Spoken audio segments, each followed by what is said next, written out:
The infertile CEO had a one-night stand with beautiful girl, and she got pregnant with 4 babies. Hi, my beautiful reader, and welcome to Mr. Peter's Stories. Before we begin, let's take a moment to reflect. Dear Heavenly Father, I ask you to bless my dear friend who is listening right now. Fill their heart with peace, their mind with clarity, and their spirit with joy. May they feel your love surrounding them and know they are cherished and never alone. Amen. In our last video, your heartfelt responses moved me beyond words. Reading your comments filled me with gratitude and reminded me how blessed I am to have a family like you, a family more precious than the rarest gem. Your kindness and love inspire me every day. Tell me, how did the last story make you feel? Did it touch your heart as your words touch mine? Now let's begin a new chapter together, a story of love, destiny, and the beauty of life's unexpected moments. The Seattle Space Needle's observation deck glittered 300 feet above the city, a crown of light and glass that had witnessed countless celebrations. But on this particular evening, as Seattle's elite gathered to celebrate Dale Boucher's 40th birthday, the iconic structure would bear witness to something far darker. Betrayal. Dale stood at the floor-to-ceiling windows, an untouched glass of Dom Perignon in his hand, watching his reflection overlap with the city lights below. At 40, he cut an impressive figure, 6'2", with shoulders that filled out his custom Tom Ford suit with athletic grace and silver threading tastefully through his dark hair at the temples. Forbes had once called him the most eligible bachelor in the Pacific Northwest, a title that made him wince every time someone mentioned it. They didn't know about the fertility specialists, the failed treatments, or the nights he spent staring at nursery websites, imagining rooms he might never need. The party swirled around him in full swing, Seattle's business elite mingling with his board members and top executives from Premier Technologies, the company he'd built from a startup in his garage to a multi-billion-dollar medical technology empire, now employed over 10,000 people. Their latest innovations in non-invasive surgical equipment were saving lives across the globe. It should have been a night of triumph. Another amazing year, Dale. Richard Chen, his CFO, raised a glass as he passed. The Q4 projections are looking better than ever.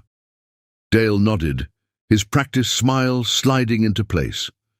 Richard had been with him since the beginning, when they worked 80-hour weeks, fueled by nothing but instant ramen and dreams. Now, Richard wore Italian leather shoes and had 3 kids in private school. The thought sent a familiar ache through Dale's chest. The city lights blurred as he remembered his last doctor's appointment. Dr. Sarah Mitchell's voice, gentle but clinical. The latest treatment wasn't successful, Mr. Boucher. Given your specific condition, I think we need to discuss other options.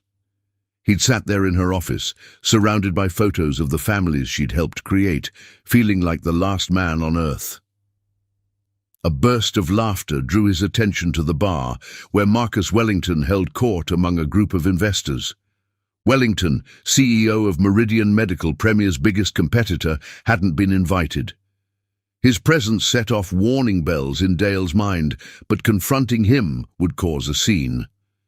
Besides, several board members seemed quite comfortable with Wellington's impromptu appearance. Wellington caught his eye and raised his glass in a mock toast. The man was everything Dale wasn't. Old money, Yale legacy, third-generation CEO. He'd inherited his company. Dale had built his from nothing. Their rivalry had filled business papers for years, but lately, Wellington's attacks had become more personal. Dale! Jennifer Morris, his head of PR, appeared at his elbow. Her smile was too bright, her eyes worried. Channel 7 wants a statement about the rumors. What rumors? The champagne in his hand suddenly felt too warm. They're saying Meridian is making a play for controlling interest in Premier. Something about private stock sales. Her voice dropped to a whisper. Social media is already picking it up. The glass shattered in Dale's grip before he even realized he'd tightened his hand. Champagne and blood mixed on the imported marble floor. Conversations stuttered to a halt as heads turned toward the sound. Mr. Boucher. One of the waitstaff hurried over with a towel. Dale barely noticed the sting of the cuts. Through the growing whispers, Wellington's voice carried clearly, "Careful there, Dale." Getting blood on the floors. Very unseemly for a man of your position. The pause was deliberate, the smirk evident in his tone. Though I suppose a man who can't create a legacy doesn't deserve to run a legacy company. The words hit like physical blows. Dale's private struggles with infertility had been leaked to Wellington somehow. The knowledge he'd tried so desperately to protect was now a weapon in his rival's hands.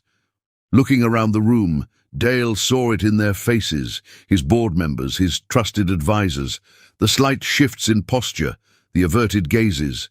They'd sold him out. While he'd been building the company's future, they'd been secretly selling their shares to Wellington. Blood dripped from his palm, each drop a quiet counterpoint to his racing thoughts. The empire he'd built, the lives his company saved, the jobs he'd created, all of it balanced on a knife's edge because he couldn't do the one thing nature intended, pass on his genes. "Sir," his assistant appeared with the building's first aid kit. "Let me help." "Not now." Dale's voice was ice, his mind already racing through options. He'd need to call an emergency board meeting. His lawyers would have to review the shareholder agreements. The PR team would need to craft a response. But first, he turned to face Wellington, letting his bloody hand drip onto his own ruined suit. Let them see it. Let them see that he could bleed and still stand. "A legacy?" Dale's voice carried across the suddenly silent observation deck. "Let me tell you about legacy, Marcus. Legacy isn't about DNA. It's not about passing on shares or inheriting Daddy's company. Each word was precisely chosen, pitched to carry to every corner. Legacy is about impact.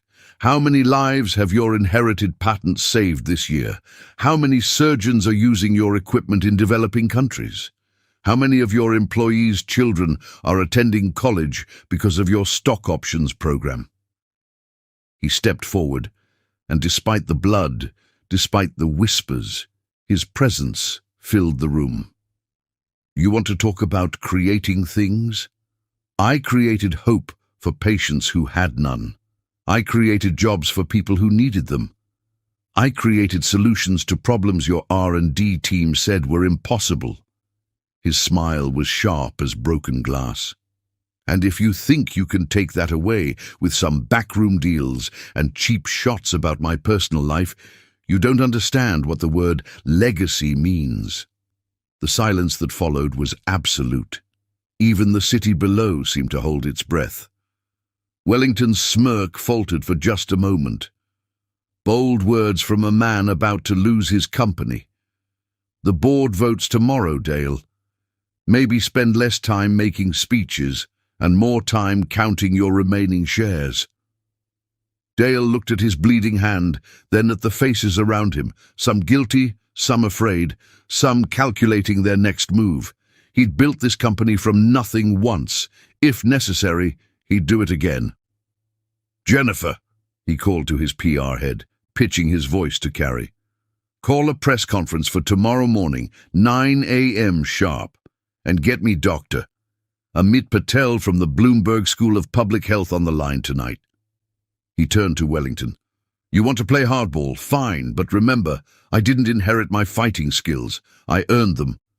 He strode toward the elevator, his bloody hand held high enough to ensure it would stain his custom suit.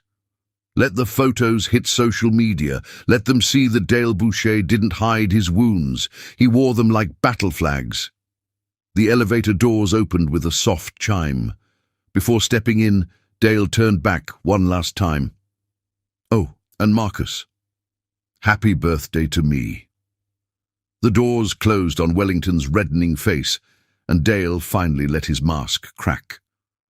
Alone in the descending elevator, he watched drops of blood stain his birthday card from the board. Too many more years of success suddenly reading like a funeral notice. His phone buzzed. Dr. Patel accepting his call for later. Good. The world thought Dale Boucher was fighting to save his company tonight. They weren't entirely wrong. But as he pressed his bleeding hand against his chest, feeling his heart hammer against his palm, Dale knew he was fighting for something far more precious. The chance to prove that a man's worth wasn't measured by his ability to reproduce, but by his capacity to create change in the world. The elevator reached the ground floor, and Dale straightened his spine. His mother, before cancer took her too early, had always told him, "Steel isn't strong because it never breaks. It's strong because it can bend without shattering." Tonight he had bent. Tomorrow he would show them all what it meant to be forged in fire. As he stepped out into the Seattle night, rain beginning to fall like nature's own commentary on his 40th birthday, Dale made himself a promise. Whether he had children of his own or not, his legacy would be measured in the lives he touched, the changes he created, and the hope he built. And no one, not Marcus Wellington, not his traitorous board, not even his own body's limitations, would take that away from him. The city stretched before him, its lights blurred by rain and unshed tears. Somewhere in this vast maze of steel and dreams, his future was waiting. He just had to survive tonight to find it. Blood still dripping, heart still beating, Dale Boucher walked into the rain-soaked night, leaving his 40th birthday party behind and walking toward a destiny he couldn't yet imagine. One that would prove that the greatest legacies aren't inherited or even created. They're earned, one impossible victory at a time. And as the Space Needle disappeared into the mist behind him, Dale allowed himself a real smile for the first time that night. Tomorrow's battle would be legendary, and he was just getting started. The rain washed the blood from his hand, but his determination only grew stronger with each step. Sometimes, he realized, you have to lose everything you thought you wanted to find what you truly need. He just didn't know yet that his greatest legacy wasn't waiting in a boardroom or a laboratory. It was waiting in a hospital nursery where fate and a tired nurse named Bethany Sweet were about to rewrite everything he thought he knew about power, legacy, and the true meaning of creating something miraculous. But that was tomorrow's story. Tonight he had a war to plan, and Dale Boucher had never lost a war he chose to fight. Chapter 2. Angels in Scrubs. The resignation letter sat in Bethany Sweet's locker like a loaded gun. 3 drafts, each more diplomatic than the last, all saying the same thing. 15 years of pediatric nursing had hollowed her out. The latest version, printed on crisp white paper, waited beside her spare scrubs, and the family photo she couldn't bring herself to take down. Her parents on their last Christmas together before the car accident that left her and her twin sister in the foster system. Seattle Children's Hospital hummed around her at 2 a.m., that peculiar quiet that always felt more like held breath than peace. The pediatric intensive care unit's monitors created their usual symphony of beeps and alerts, a rhythm Bethany could interpret in her sleep. Tonight was supposed to be her last night shift. She'd already accepted a position at a private clinic, regular hours, better pay, no more watching children fight battles they couldn't possibly understand. Nurse Sweet. Amanda, one of the new residents, poked her head into the break room. "Your little fighter in 302 is asking for you, says he can't sleep without his special story." Bethany smiled despite her exhaustion. Tommy, age 6, recovering from his 3rd heart surgery. He'd memorized every word of Where the Wild Things Are, but insisted only she could read it properly. "Tell him I'll be there in 5 minutes, Bethany said, reaching for her coffee. The resignation letter could wait another hour. She never made it to Tommy's room. The first code blue alert came at 2:17 a.m., then another, then another. Before the third one finished echoing through the halls, Bethany was running toward the emergency department, her coffee forgotten, her body moving on pure instinct. "School bus rolled on I-5, Dr. Patel announced as staff poured in from every direction. 20 children, ages 5 to 11. First ambulance is 3 minutes out. This is not a drill, people." The emergency department transformed like a creature waking from hibernation. Trauma bays were cleared, equipment was checked, blood was ordered. Bethany felt the familiar surge of adrenaline, her earlier exhaustion burning away in the face of immediate need. The first ambulance arrived with a sound like thunder.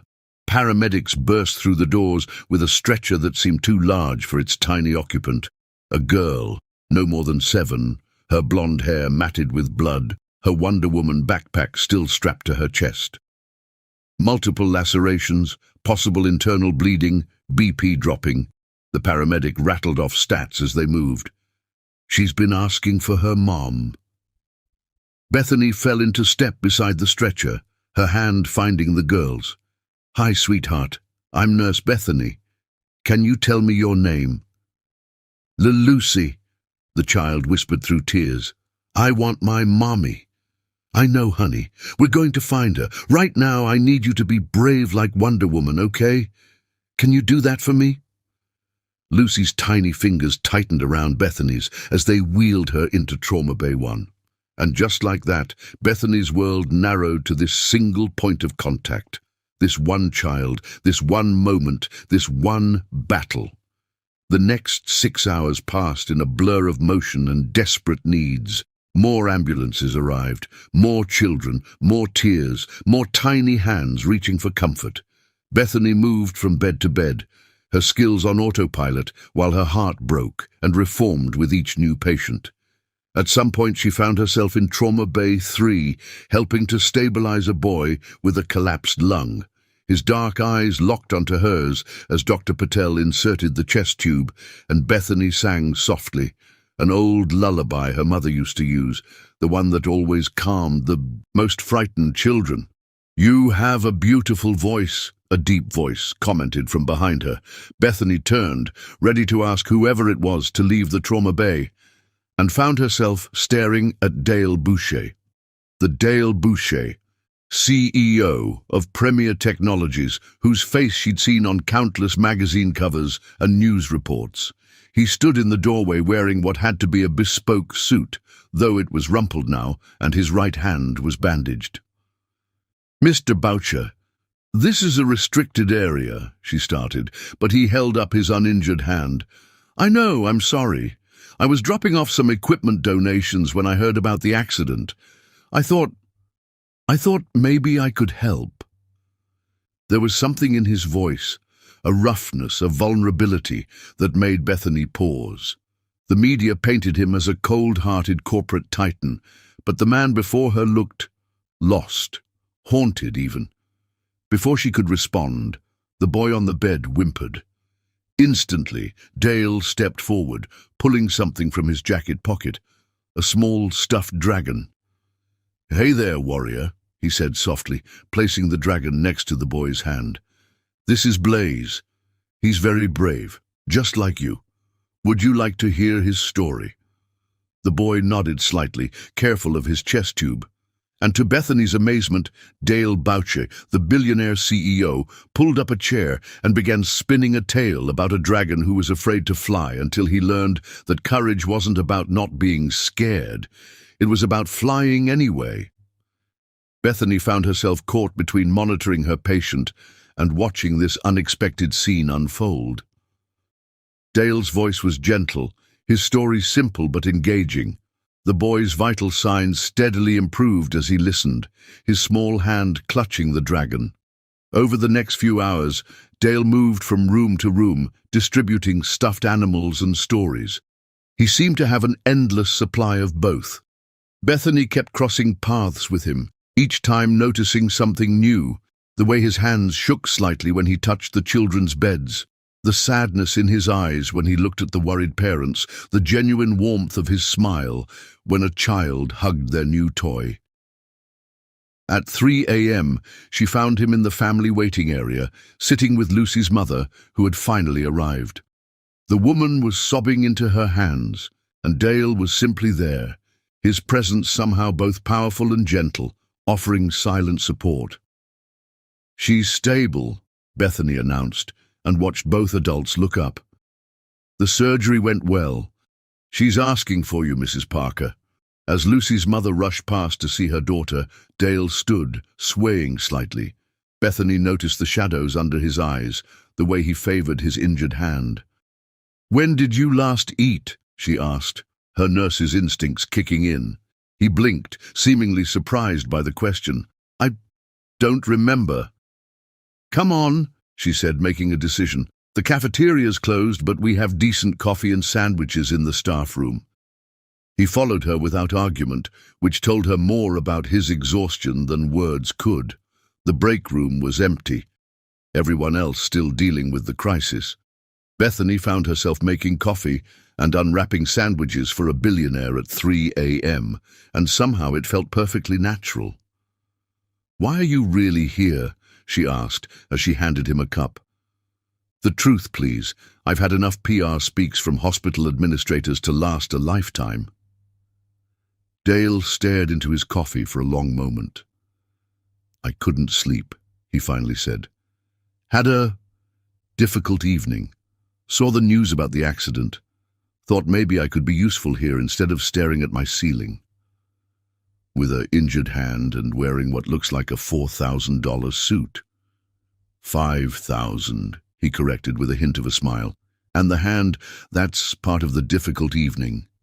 Bethany sat across from him, noting the way he cradled the cup, the slight tremor in his fingers. "You're shaking. When did you last sleep?" "Sleep is overrated," he murmured, but his eyes met hers, and suddenly the air between them felt charged with something she couldn't name. "You're supposed to be asking why the cold-hearted CEO is sitting in a hospital at 3 a.m. telling stories to sick kids." "No," Bethany said softly. "I'm not asking that at all. I can see why you're here. Same reason I am. Sometimes the only way to heal yourself is to help heal others." Dale's cup froze halfway to his lips. For a moment, he looked utterly exposed, as if she'd read something in his soul he thought he'd hidden completely. "How did you—" "15 years of pediatric nursing," she said. "You learn to read people, their pain, their fears, their hopes." She gestured to his bandaged hand, their wounds, both visible and hidden. A child's cry echoed from somewhere in the unit. Both of them tensed, ready to move, and their eyes met in shared understanding. "I should go," Dale said, standing. "Thank you for the coffee." "And for—" "Not asking," Bethany suggested. "Seeing," he corrected quietly. He reached into his jacket and pulled out one last stuffed dragon, placing it on the break room table. "For your next patient who needs a friend." Their fingers brushed as he set down the toy, and Bethany felt something like electricity spark between them. Dale's eyes widened slightly, telling her he'd felt it too. "Ms. Sweet ... "Bethany," she corrected. "Bethany," he said, her name somehow sounding different in his voice. "Would you—" Another cry interrupted them, this one more urgent.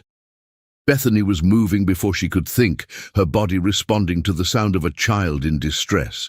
But at the door, she turned back.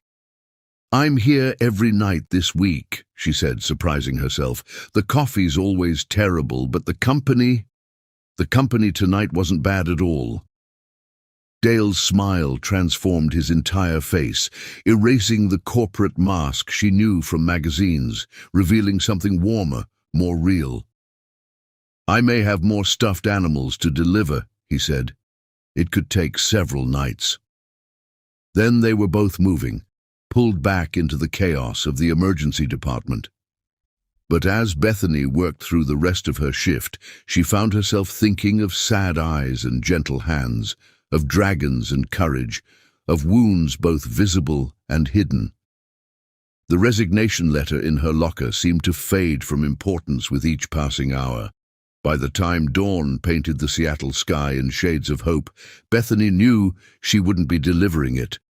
Some callings couldn't be walked away from, just as some connections couldn't be ignored. She didn't know then that her life had just changed irrevocably. She didn't know that the man with the sad eyes and expensive suit would rewrite her understanding of love and legacy.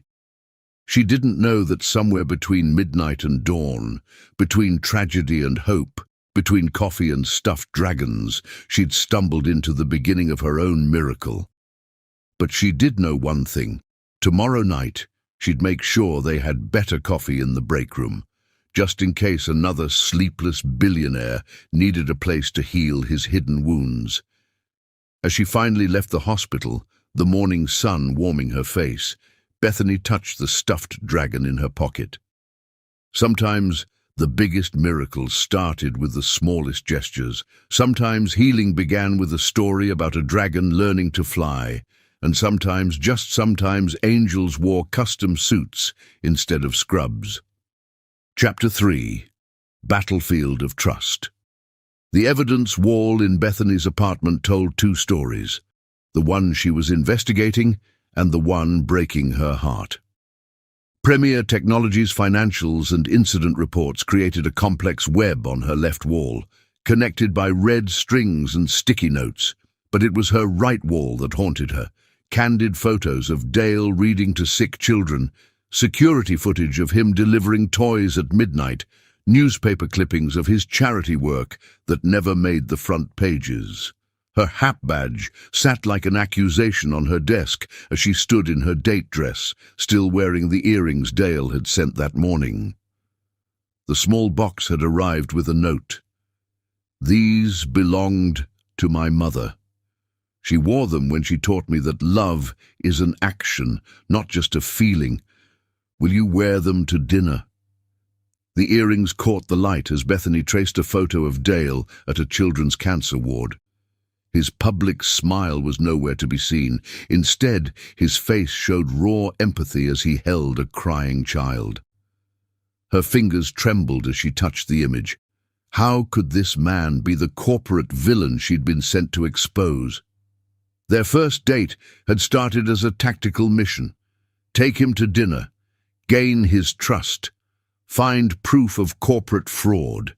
Instead, it had exploded into their first battle, not against each other, but for something bigger than both of them. $300,000 for a basic heart valve. Bethany had challenged over appetizers at Seattle's most exclusive restaurant. How do you justify that to families who can't afford it? Instead of defensive corporate speak, Dale had pulled out his laptop right there between the wine glasses. For 2 hours, he'd walked her through Premier's global initiative, how they used profits from wealthy markets to fund programs in developing countries. She'd watched him light up explaining how they'd revolutionized delivery systems in rural Africa, developed solar-powered diagnostic tools for remote clinics, trained local doctors in cutting-edge procedures. "The valve costs us $50,000 to make," he'd admitted. "We charge more in America so we can give them away in countries that can't afford them. Last year alone, we provided free cardiac care to over 10,000 children worldwide." Their argument had turned into a passionate discussion about healthcare ethics, global access, and the balance between profit and purpose. She'd left that night with her mission compromised and her heart traitorously intrigued. Their second date wasn't supposed to happen, but when a major snowstorm hit Seattle, trapping half her nursing staff at home, Dale had shown up at the hospital with his sleeves already rolled up. "I may run a company," he'd said, helping her change bedding in the pediatric ward, "but I still remember how to make a hospital corner. Mom made sure of that during her chemo days." She'd watched him that night, not as an investigator, but as a nurse. watched how gentle his hands were with fragile patience, how he remembered every child's name, every parent's concern, how his corporate mask slipped when he thought no one was looking, revealing a deep well of carefully hidden pain. Now, standing in her apartment before their third date, Bethany faced her reflection in the window. The earrings Dale's mother had worn sparkled against her neck, beautiful and damning. On her desk, her latest report to HAP remained unfinished. Subject shows concerning patterns in testing protocols. Her phone buzzed, a text from Dale. Just past the children's ward. Tommy asked me to tell you his heart feels super good today. His words, but I agree with the sentiment. My heart feels pretty super too, knowing I'll see you soon. Bethany sank into her chair, the weight of her dual life suddenly crushing. Every document she'd gathered showed suspicious patterns, but nothing concrete. Every lead she'd followed led to dead ends, or to more evidence of Dale's humanitarian work. It was like trying to prove darkness lived in the heart of light. A knock at her door made her jump. Dale was early. She quickly covered her evidence walls with the curtains she'd installed for this purpose, smoothed her dress, and opened the door. Dale stood there in a perfectly tailored suit, holding a small gift bag and wearing a smile that made her heart stutter. But it was his eyes that undid her, vulnerable, hopeful, carrying a warmth that no corporate CEO should possess. "I brought something for you," he said softly, "for when you have rough days at the hospital." Inside the bag was a teddy bear wearing scrubs, but it was what the bear held that made her throat tight. A miniature version of Where the Wild Things Are, Tommy's favorite book. "I had it custom-made," Dale explained, suddenly seeming nervous. "The bear's scrubs have your name, and the book. I thought maybe on hard days you could remember how your voice sounds reading it, how you make scared children feel safe just by being you." In that moment, Bethany's carefully constructed walls cracked. How could she investigate this man who noticed when she was tired during rounds, who remembered which children needed extra stories, who carried other people's pain so carefully while hiding his own? "Dale," she started, not sure if she was going to confess everything or run away. But then his phone rang, an emergency board meeting. Something about irregularities in the testing data. Her heart froze. This was what she'd been waiting for, wasn't it? Evidence of corporate wrongdoing. "I have to go," he said apologetically. "But dinner tomorrow? There's something I need to tell you, something I've been afraid to share." She nodded, watching him hurry away. As soon as he was gone, she plugged the drive containing her latest surveillance into her laptop. Boardroom cameras captured Dale pacing in his office, his hands shaking as he popped pills she recognized as anti-anxiety medication. His phone conversations revealed not corporate fraud, but desperate attempts to understand why test results weren't matching across facilities. "Run the tests again," he ordered his head of research. "Every protocol, every safeguard. These devices save lives. We can't risk any mistakes." Bethany's own hands shook as she added the footage to her evidence wall. But which wall did it belong on? The one documenting potential crimes, or the one showing a man whose integrity ran soul deep? Her HAP supervisor's words echoed in her mind. "Find the smoking gun, Bethany.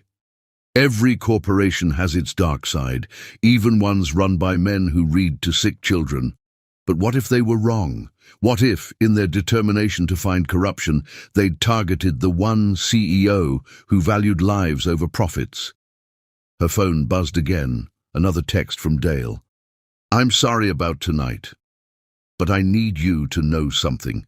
Meeting you, it's made me believe in impossible things again, in hope, in trust, in the kind of love my mother said was worth fighting for." Bethany touched the earrings she wore, feeling their weight like truth against her skin. Tomorrow she would have to decide, her mission or her heart, the evidence she'd gathered or the evidence of her own eyes, the investigator's path or the harder road of trust. But tonight, in her apartment with its walls of contradiction, she allowed herself to feel the full complexity of loving someone she was meant to destroy. Because sometimes, the greatest battles weren't fought with weapons or evidence or corporate power. Sometimes they were fought in the space between duty and desire, between facts and faith, between the head that knew to be cautious and the heart that recognized its own truth in another's eyes. And sometimes, just sometimes, love wasn't a battlefield at all.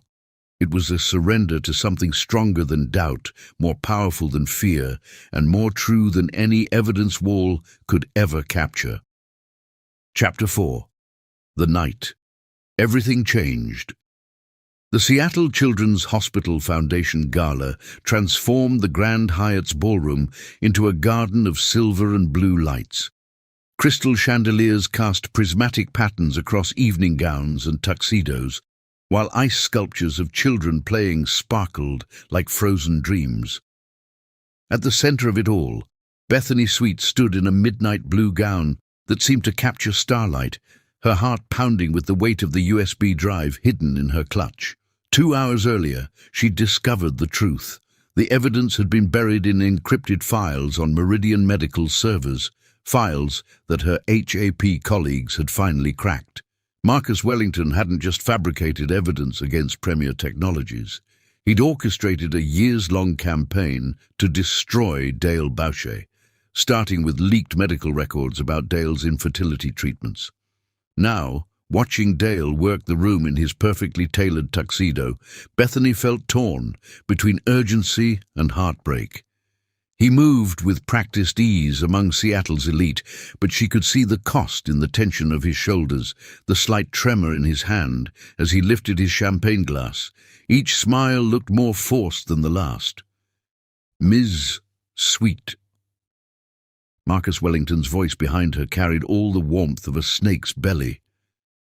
"What a pleasure to see our favorite nurse supporting such a worthy cause." Bethany turned, her grip tightening on her clutch. Wellington wore his usual predatory smile, but there was something sharp in his eyes as they darted between her and Dale. "Mr. Wellington," she acknowledged coolly. "I wasn't aware Meridian Medical had been invited tonight." "Oh, we're everywhere these days." He stepped closer, lowering his voice. "Rather like certain healthcare watchdog organizations. Don't you agree?" The threat in his words was unmistakable. Somehow he knew about HAP, about her investigation. The USB drive felt suddenly heavy, its contents burning with newfound urgency.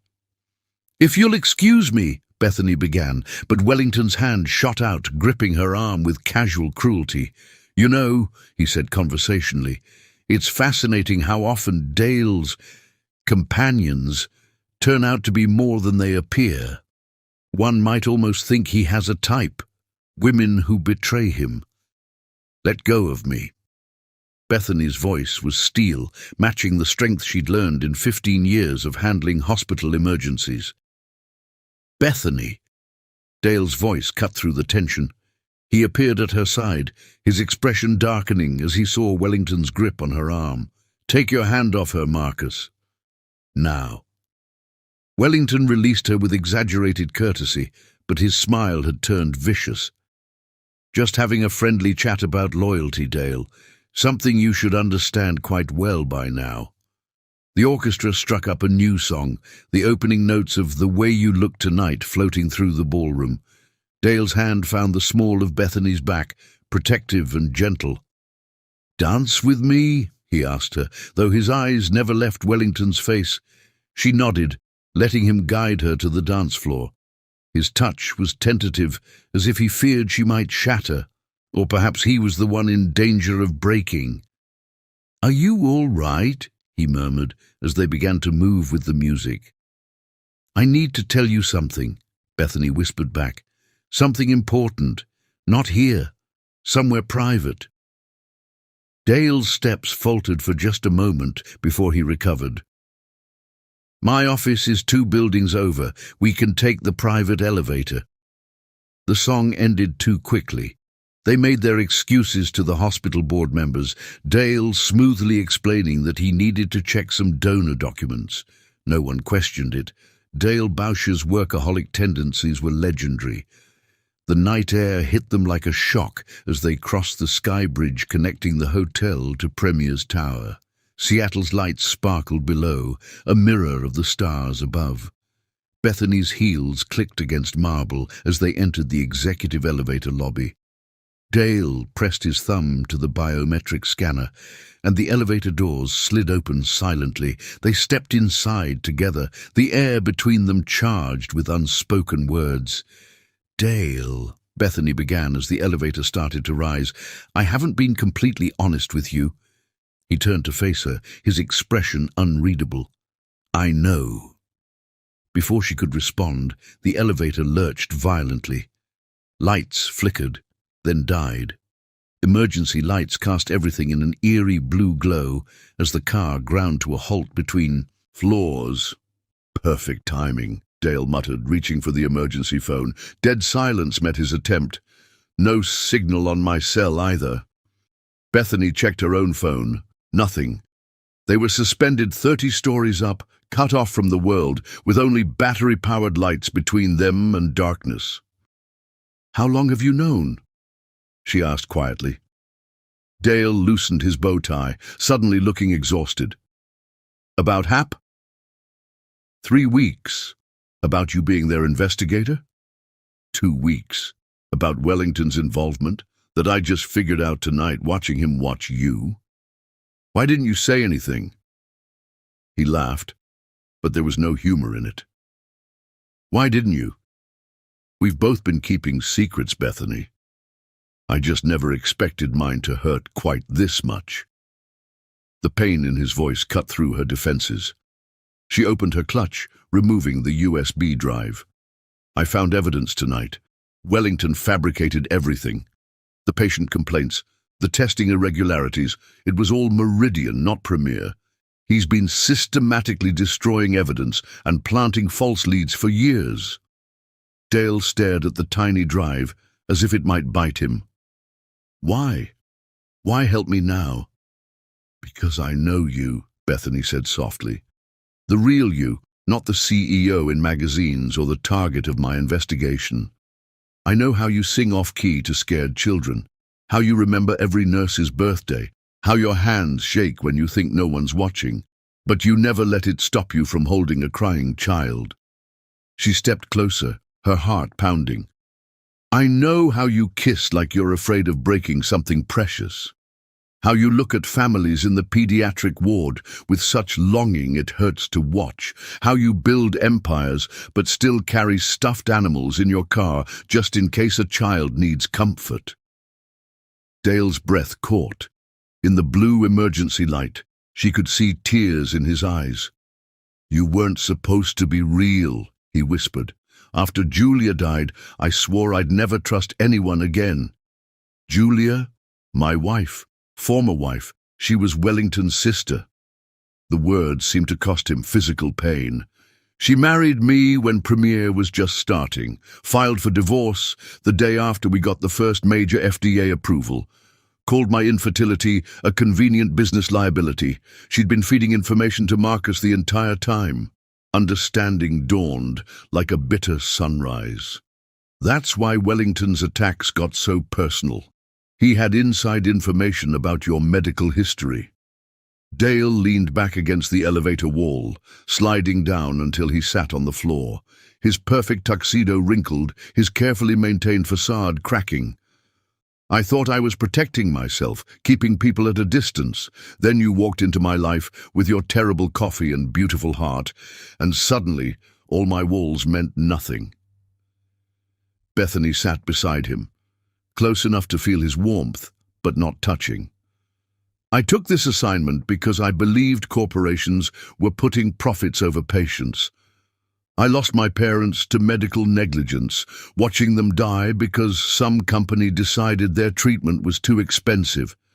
It broke something in me. I swore I'd never let it happen to anyone else. I remember the first time I saw you in the hospital, Dale said softly. You were singing to that little boy with the collapsed lung. Your voice wasn't particularly good." She laughed despite herself. "Thanks a lot. But it was real," he continued. "Everything about you was real. The way you cared, the way you fought for your patients, the way you challenged me about healthcare costs on our first date. I kept waiting to find the agenda, the angle, the betrayal. Instead, I found you." Bethany's hand found his in the dim light.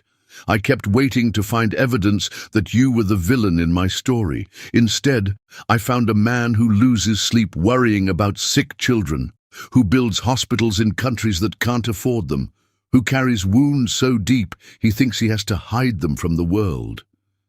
Dale's fingers interlaced with hers. "I have panic attacks," he admitted quietly. "Started after Julia left.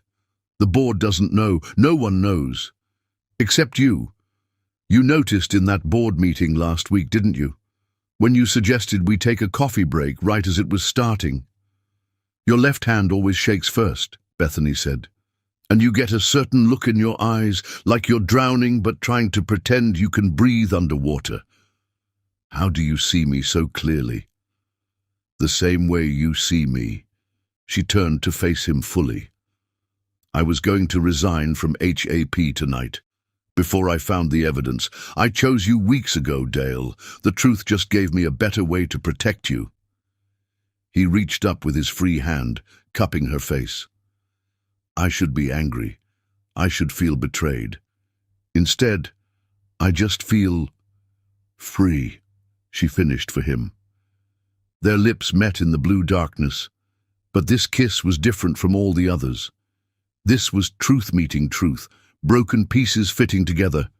Two souls, recognizing their matching scars.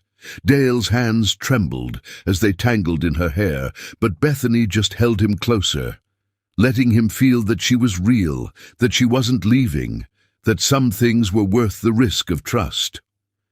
The elevator lights flickered back to life, but they barely noticed. In that suspended moment between earth and sky, something fundamental had shifted. All their carefully constructed walls had crumbled, leaving only the raw, beautiful truth of two people who had found home in each other's broken places. Later, they would face Wellington's schemes together. Later, they would build something extraordinary from the ashes of their secrets. Later, they would learn that their biggest miracle was still waiting to surprise them. But in that moment, in an elevator caught between floors, they discovered that sometimes the greatest power isn't in keeping secrets.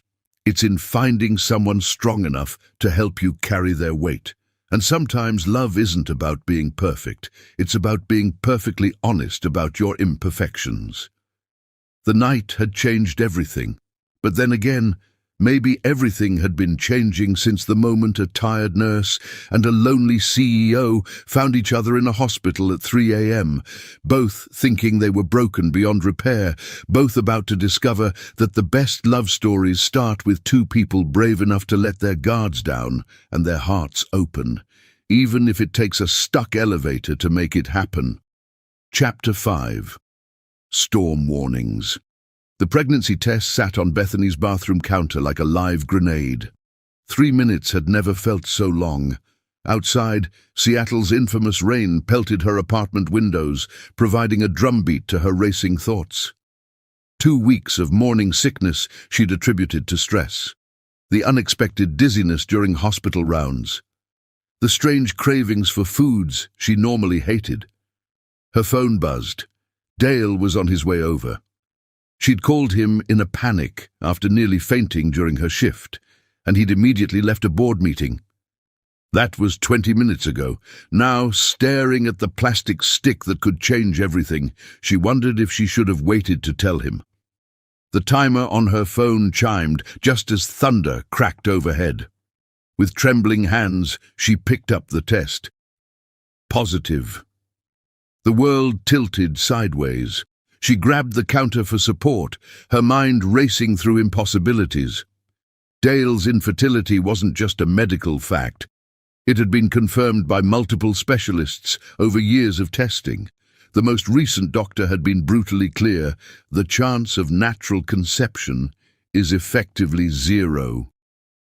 Yet here she was, staring at two pink lines that defied medical science. A knock at her door made her jump. She quickly hid the test in her pocket and went to let Dale in. He stood in her doorway, his suit slightly damp from the rain, his face etched with concern. "Are you okay?" he asked immediately, stepping inside and cupping her face in his hands. "Jennifer said you looked pale at the hospital. Have you seen a doctor?" Bethany leaned into his touch, drawing strength from his presence. "I need to show you something," she whispered. "But you should sit down first." Dale's expression shifted from concern to worry. "Bethany, what's wrong?" Instead of answering, she led him to her couch and pulled the pregnancy test from her pocket. For a moment he just stared at it, uncomprehending. Then his face went completely white. But that's not possible," he whispered. "The doctors said—" "I know." Bethany sat beside him, taking his trembling hand. "I took 3 tests, all positive." Dale's breathing became shallow, and she recognized the signs of an impending panic attack. Quickly, she knelt in front of him, taking both his hands. "Breathe with me," she instructed softly. "In through your nose, out through your mouth. That's it. Stay with me, love." Gradually his breathing steadied, but his hands still shook in hers. "How?" he managed finally. "I don't know," Bethany admitted. "But I made an appointment with Dr. Sarah Mitchell for tomorrow morning. She's the best reproductive specialist in the city." "I remember her," Dale said quietly. "She was the one who told me—" His voice cracked. "She was kind about it, but very clear. The damage from my childhood illness, combined with the experimental treatments, she said a natural pregnancy would be statistically impossible." Thunder rumbled again, closer this time. The storm was intensifying, matching the turbulent emotions in the room. "Will you come with me tomorrow?" Bethany asked softly. Dale pulled her up onto the couch beside him, wrapping her in his arms. "Try to stop me," he murmured into her hair. They sat like that for a long time, listening to the storm and holding each other. Eventually, Dale's hand drifted to her stomach, resting there with a touch so gentle it brought tears to her eyes. "If this is real," he whispered, "if this is actually happening... It's terrifying," Bethany finished for him. "And wonderful," he added, "and impossible, and perfect." The next morning dawned grey and cold. Dr. Mitchell's office was on the top floor of Seattle's most prestigious medical building, with views of the Space Needle that neither of them noticed. They were too focused on the ultrasound screen, where Dr. Mitchell was frowning in concentration. "This is—" she began, then stopped, adjusting something on the machine. "What's wrong?" Dale's grip on Bethany's hand tightened. Dr. Mitchell turned to them with an expression of complete amazement.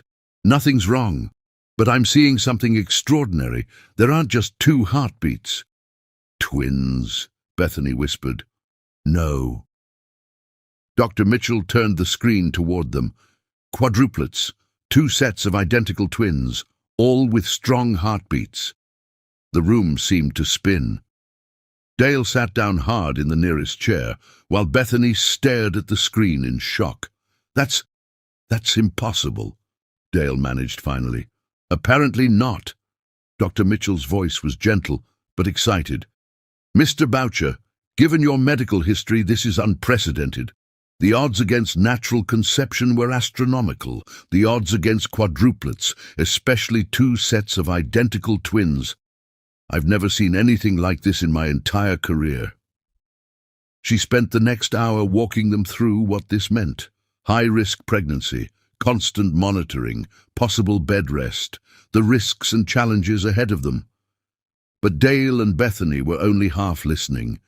Their eyes kept returning to the screen, to the 4 tiny heartbeats that shouldn't exist, but somehow did. They were so absorbed in their miracle that they didn't notice Dr. Mitchell's assistant stepping out to take a phone call, didn't realize that news this extraordinary couldn't stay secret for long. The storm broke as they left the medical building. Dale was already on the phone with his legal team, setting up trust funds, arranging for the best maternal fetal medicine specialists. Bethany was texting her supervisor at the hospital, requesting a meeting to discuss adjusting her schedule. Neither of them saw the photographer hiding behind a newspaper stand. Neither of them noticed the man in the grey suit who'd been watching Dr. Mitchell's office all morning. The first headline hit social media within hours. Miracle or manipulation? Premier tech CEO's impossible pregnancy raises questions. Dale saw it first, during a meeting with his executive team. His phone had been buzzing continuously with notifications, but he'd ignored them until Jennifer, his PR director, burst into the room, looking pale. "Dale, you need to see this, now!" The article was brutal. Someone had leaked Dale's complete medical history, including details of experimental fertility treatments he'd investigated years ago. Wellington's fingerprints were all over it, though proving that would be nearly impossible. The implications were clear. Premier Technologies had used its CEO as a test subject for unauthorized fertility treatments, raising questions about the company's ethical standards and research protocols. Dale's phone rang. Bethany. "Turn on the news," she said without preamble. Her voice was shaking. He grabbed the remote for his office TV just in time to see Marcus Wellington being interviewed outside Meridian Medical's headquarters. "These allegations are deeply concerning," Wellington was saying, his face a mask of false concern. "If Premier Technologies is conducting unauthorized human trials, especially on its own CEO, one has to wonder what other ethical lines they're willing to cross. The FDA should investigate immediately." The camera cut to shots of Dale and Bethany leaving Dr. Mitchell's office that morning, then to carefully selected clips from Dale's past interviews about Premier's research division. Out of context, perfectly edited to sound sinister. "I'm coming to get you," Dale told Bethany, already grabbing his coat. "Pack a bag. We're going somewhere safe until we can contain this." "No." Bethany's voice was stronger now. "We're not running. I have evidence, remember? Everything Wellington's done, every lie he's told, it's all documented. We fight back, today." Dale stopped, his coat half on. "Bethany, the stress, the babies." "We'll be fine," she said firmly, "because their father is going to show the world what real integrity looks like, and their mother is done watching bad men hurt good people." In that moment, Dale fell in love with her all over again. "Where do we start?" "Call a press conference," Bethany said. "I'll bring the evidence. It's time to show Wellington that some miracles don't need scientific explanation. They just need truth and courage." Thunder rolled outside Dale's office window, but this time it felt less like a warning and more like applause. The storm was here, but they would weather it together, because some things were worth fighting for. And the love, strong enough to create impossible miracles, was definitely one of them. What they didn't know yet was that their biggest battle was still ahead. But for now, they had each other, 4 tiny heartbeats, and the kind of truth that could weather any storm. Wellington had declared war on their miracle, but he was about to learn that some things were beyond the reach of corporate warfare. Some things were simply meant to be. And sometimes the most powerful weapon against darkness isn't money or influence or carefully crafted lies. Sometimes it's just love. Pure, impossible, miracle-making love. The kind that creates life where science says it can't exist. The kind that turns enemies into dust and transforms ordinary moments into magic. The kind that writes its own rules and defies every rational explanation.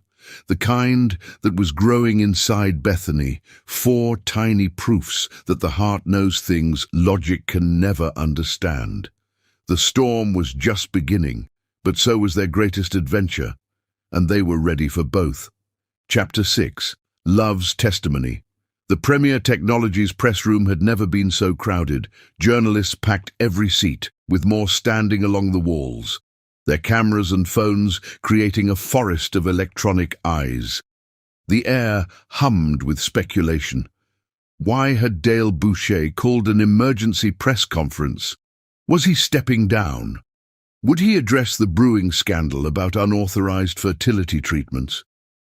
Behind the stage, Bethany stood in front of a mirror, smoothing her navy dress over her still flat stomach. The evidence was loaded on a secure tablet, triple-checked and backed up. Her HP badge sat heavy in her pocket, a reminder of everything she was about to risk. "Are you sure about this?" Dale asked softly, appearing behind her. He looked exhausted, but determined in his charcoal suit, the one she'd once teased him about being his battle armor. "No," Bethany admitted, meeting his eyes in the mirror. "But I'm sure about you, about us, about them." Her hand drifted to her stomach, where their 4 impossible miracles grew stronger each day. Dale's arms slipped around her waist, his chin resting on her shoulder. "Whatever happens out there, know that you've already given me more than I ever dreamed possible." "Save the sweet talk for after I blow up my career," she teased, but her voice wavered. "Your career will be fine," he promised. "I've already had offers from 3 research hospitals wanting to study our case. They're more interested in the medical miracle than the corporate warfare." A knock at the door interrupted them. Jennifer, Dale's PR director, poked her head in. "They're ready, and Wellington just arrived with his legal team." "Perfect," Bethany smiled, but it was a predator's smile. Let's give him a front-row seat to his own downfall. The lights were blinding as they walked onto the stage. Dale took his usual place at the podium, while Bethany sat in a chair to his right, her tablet ready in her lap. She could see Wellington in the front row, looking smugly confident. "Thank you all for coming," Dale began, his voice steady.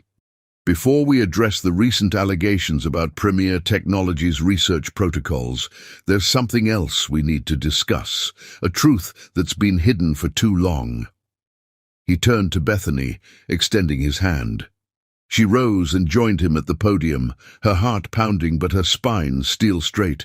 "My name is Bethany Sweet," she began, her voice carrying clearly through the room.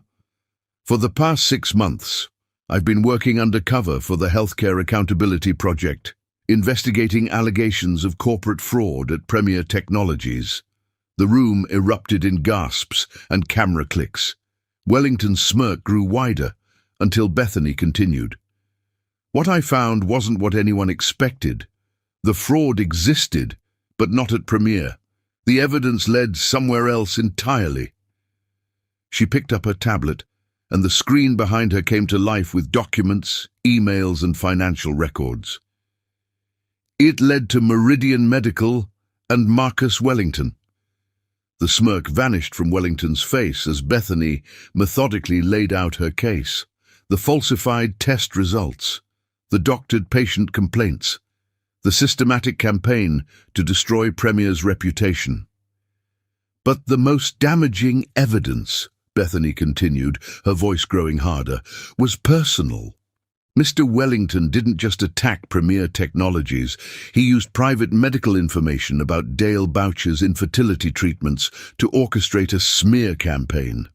Information he obtained illegally through his sister's marriage to Dale years ago." Wellington stood abruptly, his face mottled with rage. "This is slander. You have no proof."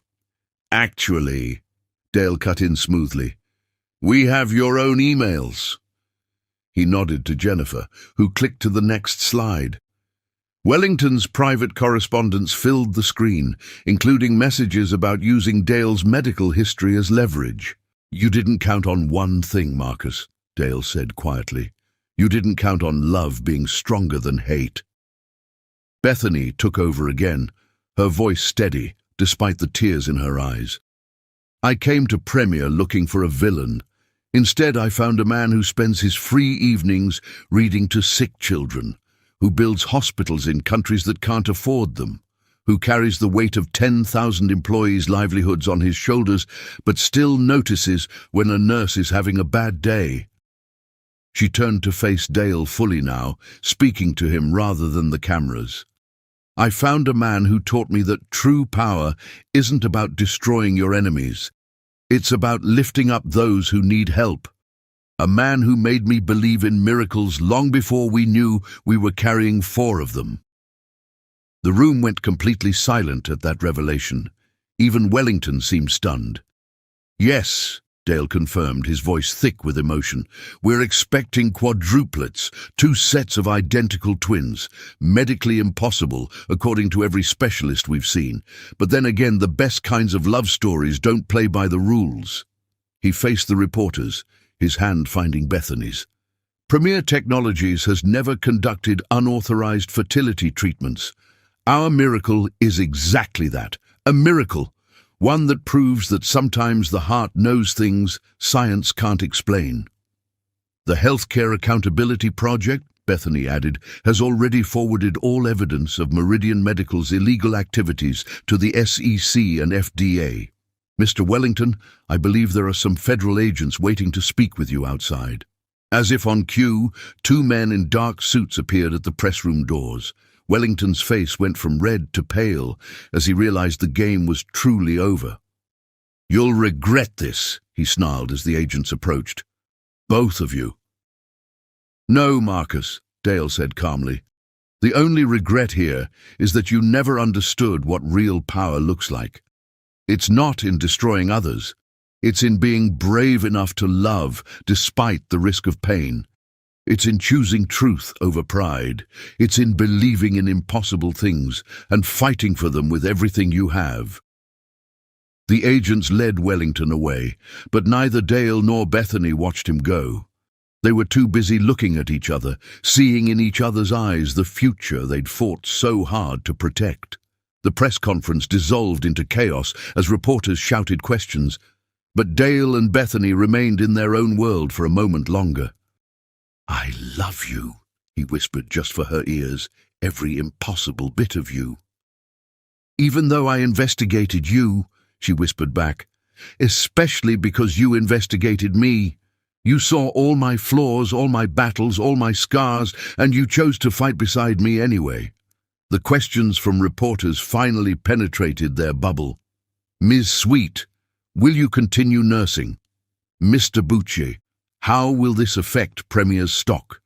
Are you concerned about the high-risk nature of a quadruplet pregnancy? Dale raised their joined hands, silencing the room. We'll take questions about Premier's future and the legal proceedings against Meridian Medical. But our personal miracle, that's ours to cherish privately. Some things are too precious for public consumption. Hours later, after the last reporter had left and the evidence had been formally filed with every relevant authority, Dale and Bethany stood in his office watching the sunset paint Seattle in shades of gold. Was it worth it? He asked softly. Giving up your investigation career? Bethany smiled, guiding his hand to her stomach. I traded one type of investigation for another. Now we get to investigate how 4 tiny humans can make so much noise on an ultrasound, how 4 heartbeats can sound like a symphony, how love can create life where science says it can't exist. Speaking of investigations, Dale said, dropping to one knee, I'd like to investigate whether you'd consider making this miracle complete. He pulled out a ring, not a massive diamond as everyone would expect, but a delicate band with 4 tiny sapphires. One for each of our impossible dreams. Bethany's laugh was pure joy as she pulled him up. You're supposed to wait for the answer before you put the ring on my finger. I learned from the best investigator I know, he murmured against her lips. Sometimes you have to trust the evidence in front of you. The ring slipped perfectly onto her finger as the last rays of sun painted their world in gold. Below them, Seattle continued its eternal dance of light and shadow. But up here, in this moment, there was only light. Because sometimes the greatest testimony isn't spoken in courtrooms or press conferences. Sometimes it's written in heartbeats and hope, in courage and truth, in love that defies every logical explanation. And sometimes, just sometimes, it's written in the perfect way two broken people heal each other, creating miracles that science can't explain and love can't help but celebrate. The sun set on their day of truth, but their real story was just beginning. 4 tiny heartbeats strong and counting. Chapter 7. Unexpected Grace. The foster care record sat unopened on Dale's home office desk, a manila envelope containing the last traces of Bethany's twin sister's life. 3 weeks had passed since Wellington's arrest, and his final act of revenge had been to leave this envelope with Bethany's supervisor at the hospital. "Your sister wasn't the only one who died alone," the note had read. "Did you know she had a daughter? Another child lost in the system you abandoned." Bethany stood at the floor-to-ceiling windows of Dale's penthouse, one hand resting on her growing belly, the other clutching a faded photograph of 2 identical little girls at a birthday party. She and her twin sister Sarah before the car accident that shattered their family, before Sarah ran away from their 3rd foster home, before Bethany channeled her pain into becoming a nurse, while her sister disappeared into Seattle's shadows. "We don't have to open it today," Dale said softly, coming to stand behind her. His reflection in the glass showed the worry lines around his eyes, concern for her, for their babies, for the weight of this new revelation. "Yes, we do." Bethany's voice was steady despite her trembling hands. "If I have a niece out there, alone in the system, I can't let another child go through what Sarah and I did." She turned from the window and walked to the desk, picking up the envelope. Inside were police reports, hospital records, and finally, a birth certificate. Sarah had named her daughter Chidi, a name from their Nigerian father's culture, meaning God's protection. "She's 13, Bethany whispered, tracing the date with her finger. "Sarah died when Chidi was only 6. Drug overdose in a shelter downtown." The pain in her voice was raw, decades of guilt and grief breaking free. "I should have looked harder for her. Should have known she was still in Seattle." Dale wrapped his arms around her from behind, careful of her growing belly. At 14 weeks, the quadruplets were making their presence known, turning simple movements into careful navigation. "We can't change the past," he murmured into her hair. "But we can change Chidi's future. If you want to find her, I'll move heaven and earth to make it happen." Bethany leaned back against him, drawing strength from his presence. "She's at Evergreen Group Home in Bellevue. According to these records, she's been through 4 foster homes in 7 years. The last note says she's resistant to placement and exhibits trust issues." "Wonder why?" Dale said dryly, his own childhood memories of loss coloring his voice. "When can we go see her?" Bethany turned in his arms, searching his face. "We?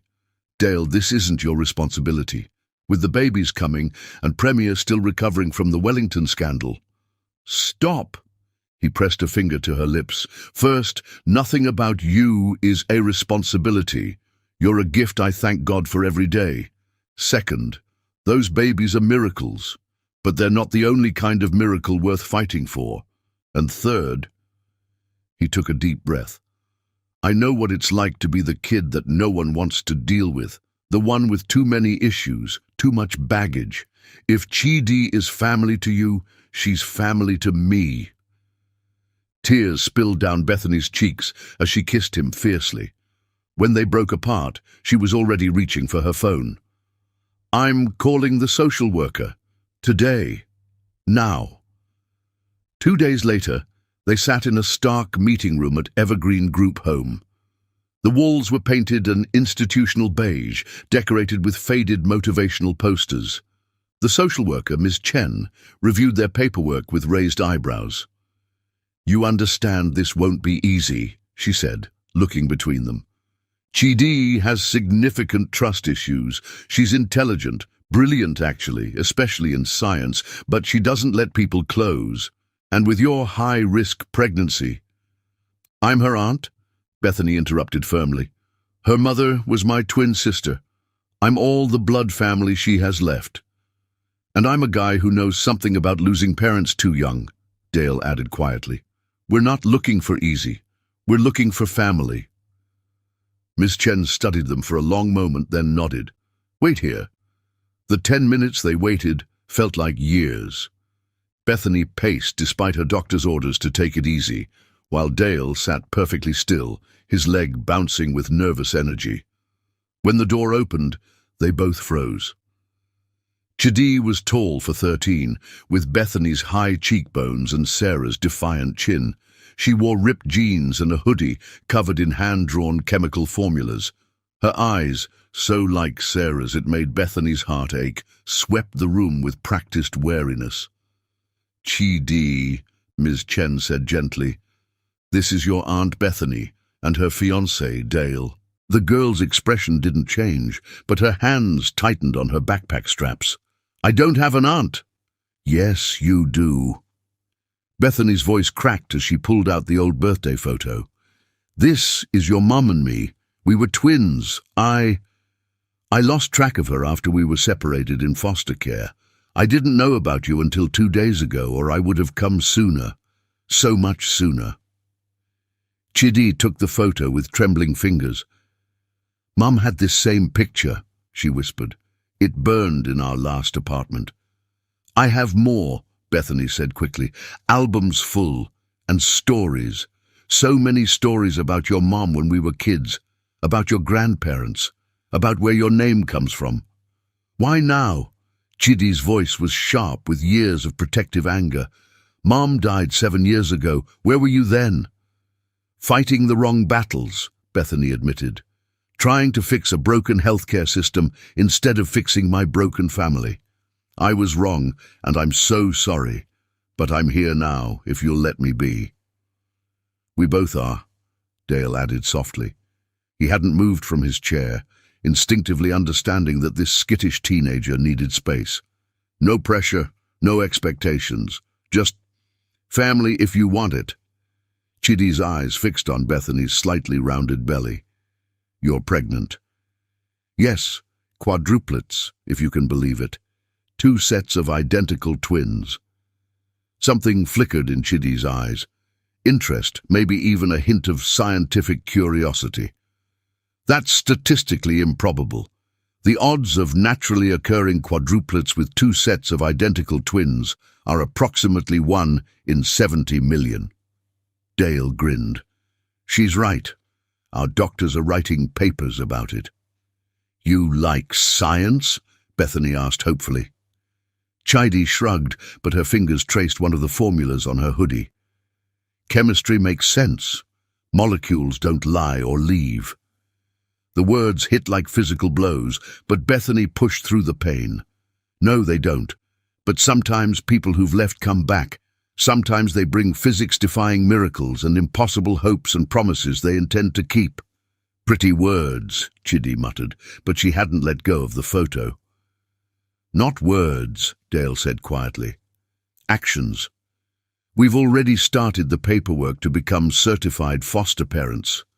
We bought the penthouse next door to expand our home. There's a room there if you want it. Paint it any color you like. Fill it with chemistry sets and books and whatever makes you feel safe. And if I don't want it, then we keep visiting if you'll let us," Bethany said firmly. "We keep showing up. We keep proving that not everyone leaves." Chi-Di stared out the window for a long moment. "The babies will come first," she said finally. "Everyone always has something that comes first." "No," Dale and Bethany said simultaneously. Dale leaned forward, his voice gentle but intense. Family isn't a competition, Chidi. Love doesn't divide, it multiplies, like a chemical reaction creating something greater than its original components. A tiny smile flickered at the corner of Chidi's mouth. That's not how chemical reactions work. Teach me, Dale offered. I know business and medical technology, but chemistry was never my strong suit. The smile grew slightly. You'd let me teach you? I'd be honored. And maybe you could help us set up the nursery. 4 babies are going to need some serious organizational systems. 4 babies are going to need someone who knows how to calculate proper formula ratios and sterilization procedures, Chidi muttered, then looked startled, as if she hadn't meant to show that much interest. Bethany's heart soared, but she kept her voice casual. That's true, especially since their mum is probably going to be on bed rest soon, and their dad can barely make coffee without breaking something. Hey! Dale protested, but his eyes were twinkling. For the first time, Chidi truly looked at them, not as threats or temporary fixtures, but as people. Can I think about it? Of course, Bethany said. We'll come back tomorrow? Maybe bring lunch and those photo albums?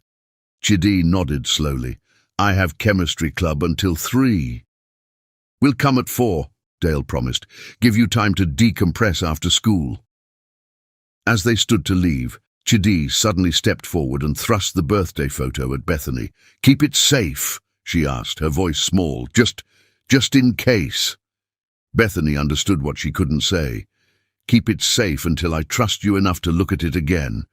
Keep it safe until I believe you'll come back. Keep it safe until I'm ready to have a family again. I will, she promised. Everything precious deserves to be kept safe. Outside in their car, Bethany finally let the tears fall. Dale held her while she cried for Sarah, for Chidi, for all the years lost to fear and pain. She's so much like both of us, she whispered. Sarah's spirit, but my caution. Sarah's brilliance, but my walls. Sarah's spirit, but my caution. Sarah's brilliance, but my walls. She's perfect, Dale said simply, and she's ours, if she'll let herself be. 4 babies and a teenage genius? Bethany managed a watery laugh. Are we crazy? Probably. Dale kissed her temple. But the best kinds of love usually are. Now what do you say we go buy every chemistry set in Seattle? And books, Bethany added. Did you see how worn her backpack was? She needs new everything. Consider it done. Dale started the car, his expression determined. Operation Win Over Our Daughter begins now. Bethany's heart skipped at his words. Our daughter. Yes, that felt right. Whether it took days or months or years, they would prove to Chidi that some families were worth trusting, some love was worth the risk. Because sometimes grace came packaged in unexpected ways, in quadruplets defying medical science, in teenage girls drawing chemical formulas on hoodies, in second chances disguised as manila envelopes. And sometimes, just sometimes, it came in the simple promise to keep showing up day after day, until trust could bloom in soil that had known too much drought. They had 4 miracles growing under Bethany's heart, but perhaps the biggest miracle of all was waiting in a group home in Bellevue, learning to believe that not all equations ended in loss, that some formulas, when mixed with love and patience and unwavering commitment, could create something as powerful as hope. Chapter 8. Family Forged in Fire. The hospital monitor's steady beeping was the only sound in room 742 of Seattle's Advanced Maternal Care Unit. Bethany lay still against white sheets, her growing belly monitored by a complex array of equipment. 22 weeks into her quadruplet pregnancy, complications had begun mounting faster than anyone had anticipated. Chidi sat in the corner armchair, her chemistry textbook open but untouched. Over the past month, she'd gradually moved from supervised visits to weekends at the penthouse, and finally, 3 days ago, to signing the foster placement papers. Now, watching machines track her aunt's vitals, she gripped a pencil so hard it nearly snapped. Your molecular structure diagram is crooked, Bethany murmured, opening her eyes. Chidi looked down at her notebook, where she'd been unconsciously sketching chemical bonds. I haven't started the homework yet. I've been memorizing your medication schedule instead. Of course you have. Bethany's smile was tired but proud. What's the current count? 8 daily medications, 3 administered intravenously. The magnesium sulfate is running at 2 grams per hour to prevent preterm labor.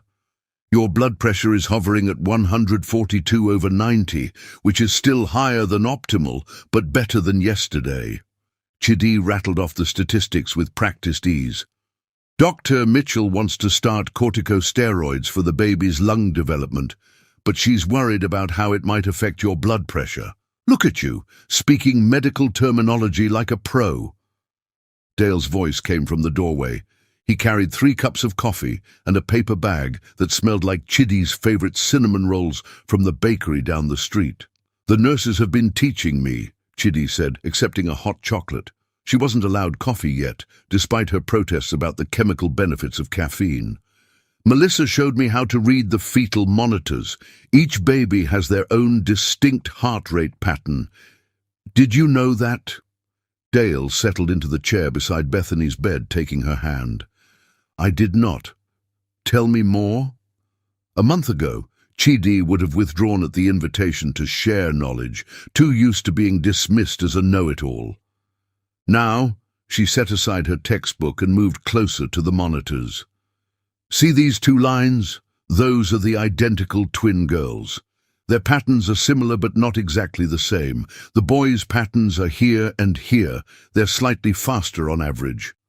Melissa says it's normal for identical twins to have synchronized patterns.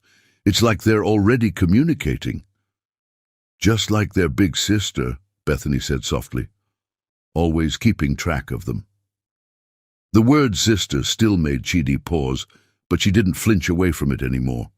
Instead, she reached out hesitantly and touched Bethany's belly where one of the babies was kicking.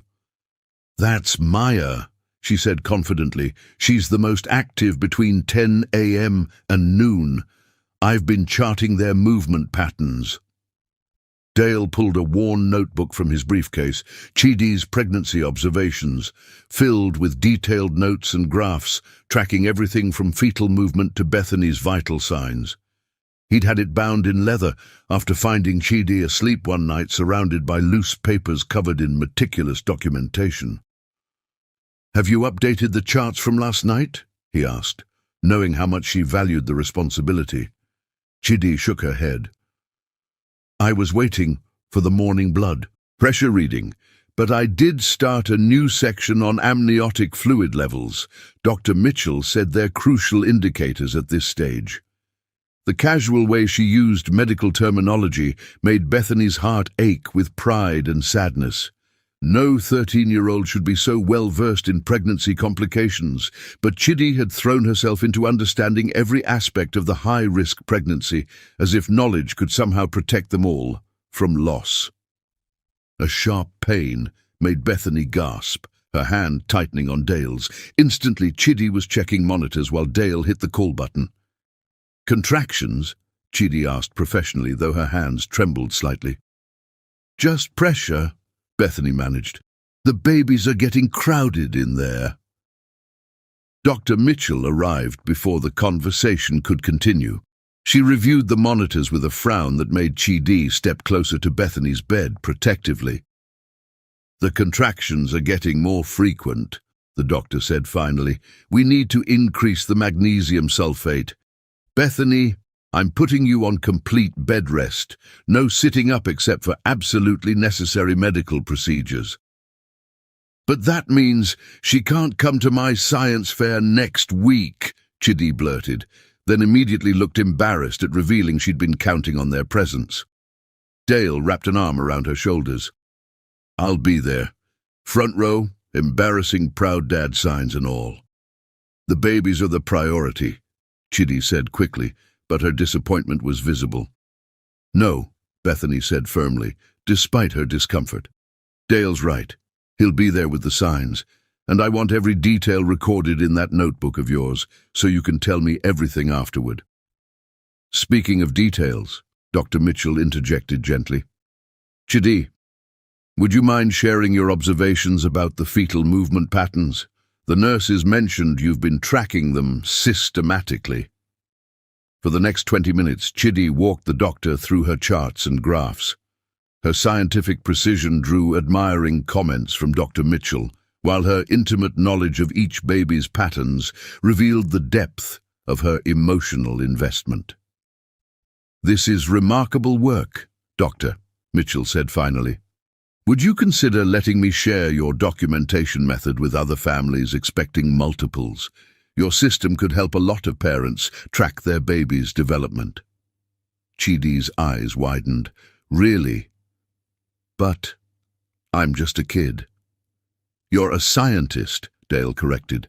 "Age is irrelevant to good research." The pride in his voice made Chidi stand straighter. "I could make it better," she said thoughtfully.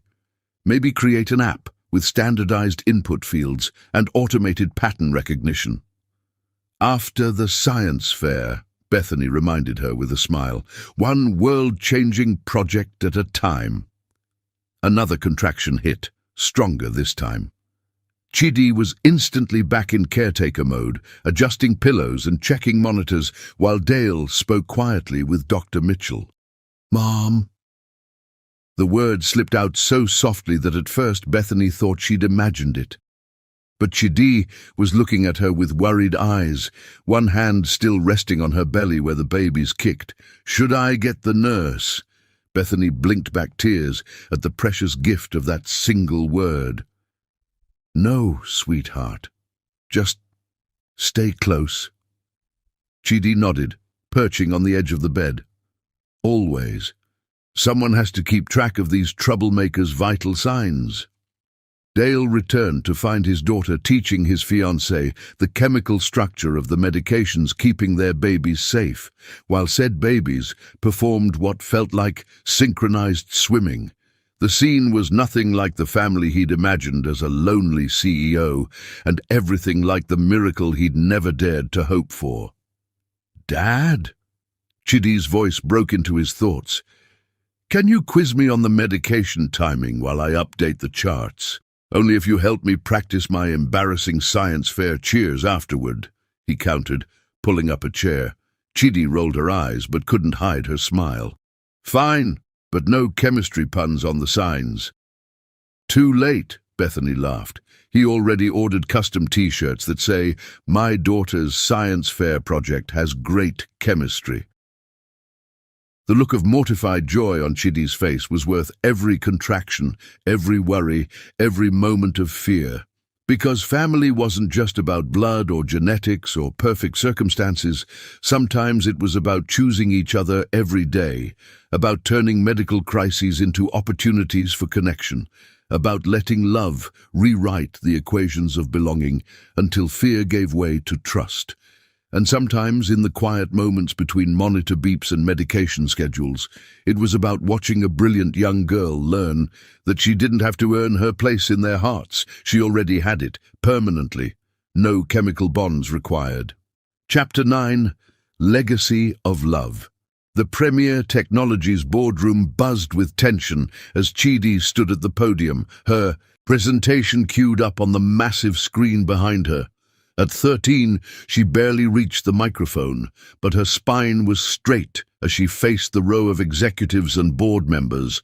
2 weeks of preparation had led to this moment. Dale sat at the head of the table, deliberately keeping his expression neutral despite his bursting pride. Beside him, Jennifer from PR kept shooting worried glances at the reporters gathered in the observation area. The story of Premier's miracle quadruplets had exploded beyond containment, with media outlets offering millions for exclusive rights. But today wasn't about the babies. Today was about their big sister and her vision. "Distinguished board members," Chidi began, her voice steady despite her nerves, "the Premier Technologies Fertility Research Center is an ambitious project, one that will help countless families achieve their dreams of parenthood. However, I believe we're missing a crucial opportunity to expand its impact. She clicked to her first slide, architectural renderings of a new wing. I propose the addition of the Premier Foster Youth Support Center directly connected to the main facility. This wing would provide medical care, educational resources, and emotional support specifically tailored to children in the foster system. Murmurs rippled through the board members. This wasn't the presentation they'd expected from the CEO's foster daughter. They'd anticipated something safe, something symbolic, not a fully developed proposal that would require significant additional investment. The statistics are clear, Chidi continued, advancing to a series of graphs. Foster children face disproportionate medical challenges with limited access to consistent health care. By integrating foster youth services with our fertility center, we create a holistic approach to family building. Parents seeking fertility treatments will have direct exposure to adoption and fostering options, while foster children receive the specialized care they desperately need. She touched her tablet, and new images filled the screen, detailed floor plans, staffing requirements, budget projections. Weeks of late nights working with Dale had refined her initial concept into a viable business proposal. The cost analysis indicates an initial investment of $12 million for construction and first-year operations. Chidi's voice gained confidence as she moved into the financial details. However, through strategic partnerships with state agencies and private foundations, we can offset 60% of ongoing operational costs. More importantly, the social impact metrics suggest. This is absurd, Gregory Matthews, one of the older board members, interrupted. We're a medical technology company, not a social services agency, and with all due respect, you're a child. Dale started to speak, but Chidi was faster. Yes, Mr. Matthews, I am a child. One who spent 7 years in the system you think isn't your concern. Her voice remained professional, but her eyes blazed. Would you like to know what that taught me about business? The boardroom fell silent. It taught me that innovation without compassion is meaningless, that medical breakthroughs mean nothing if they're not accessible to those who need them most. And most importantly, it taught me that sometimes the best business decisions come from understanding human needs, not just market demands. She advanced to her next slide, a comparison of companies with strong social impact programs versus those without. Companies with integrated social responsibility initiatives showed 23% higher customer loyalty and 18% better talent retention. By combining our fertility expertise with foster youth support, we don't just help children. We create a unique market position that differentiates Premier from every other fertility center in the world. Dale watched the board members' expressions shift from skepticism to interest. His daughter, and his heart soared every time he thought that word, wasn't just pulling at heartstrings. She was speaking their language, showing them how doing good could also mean doing well.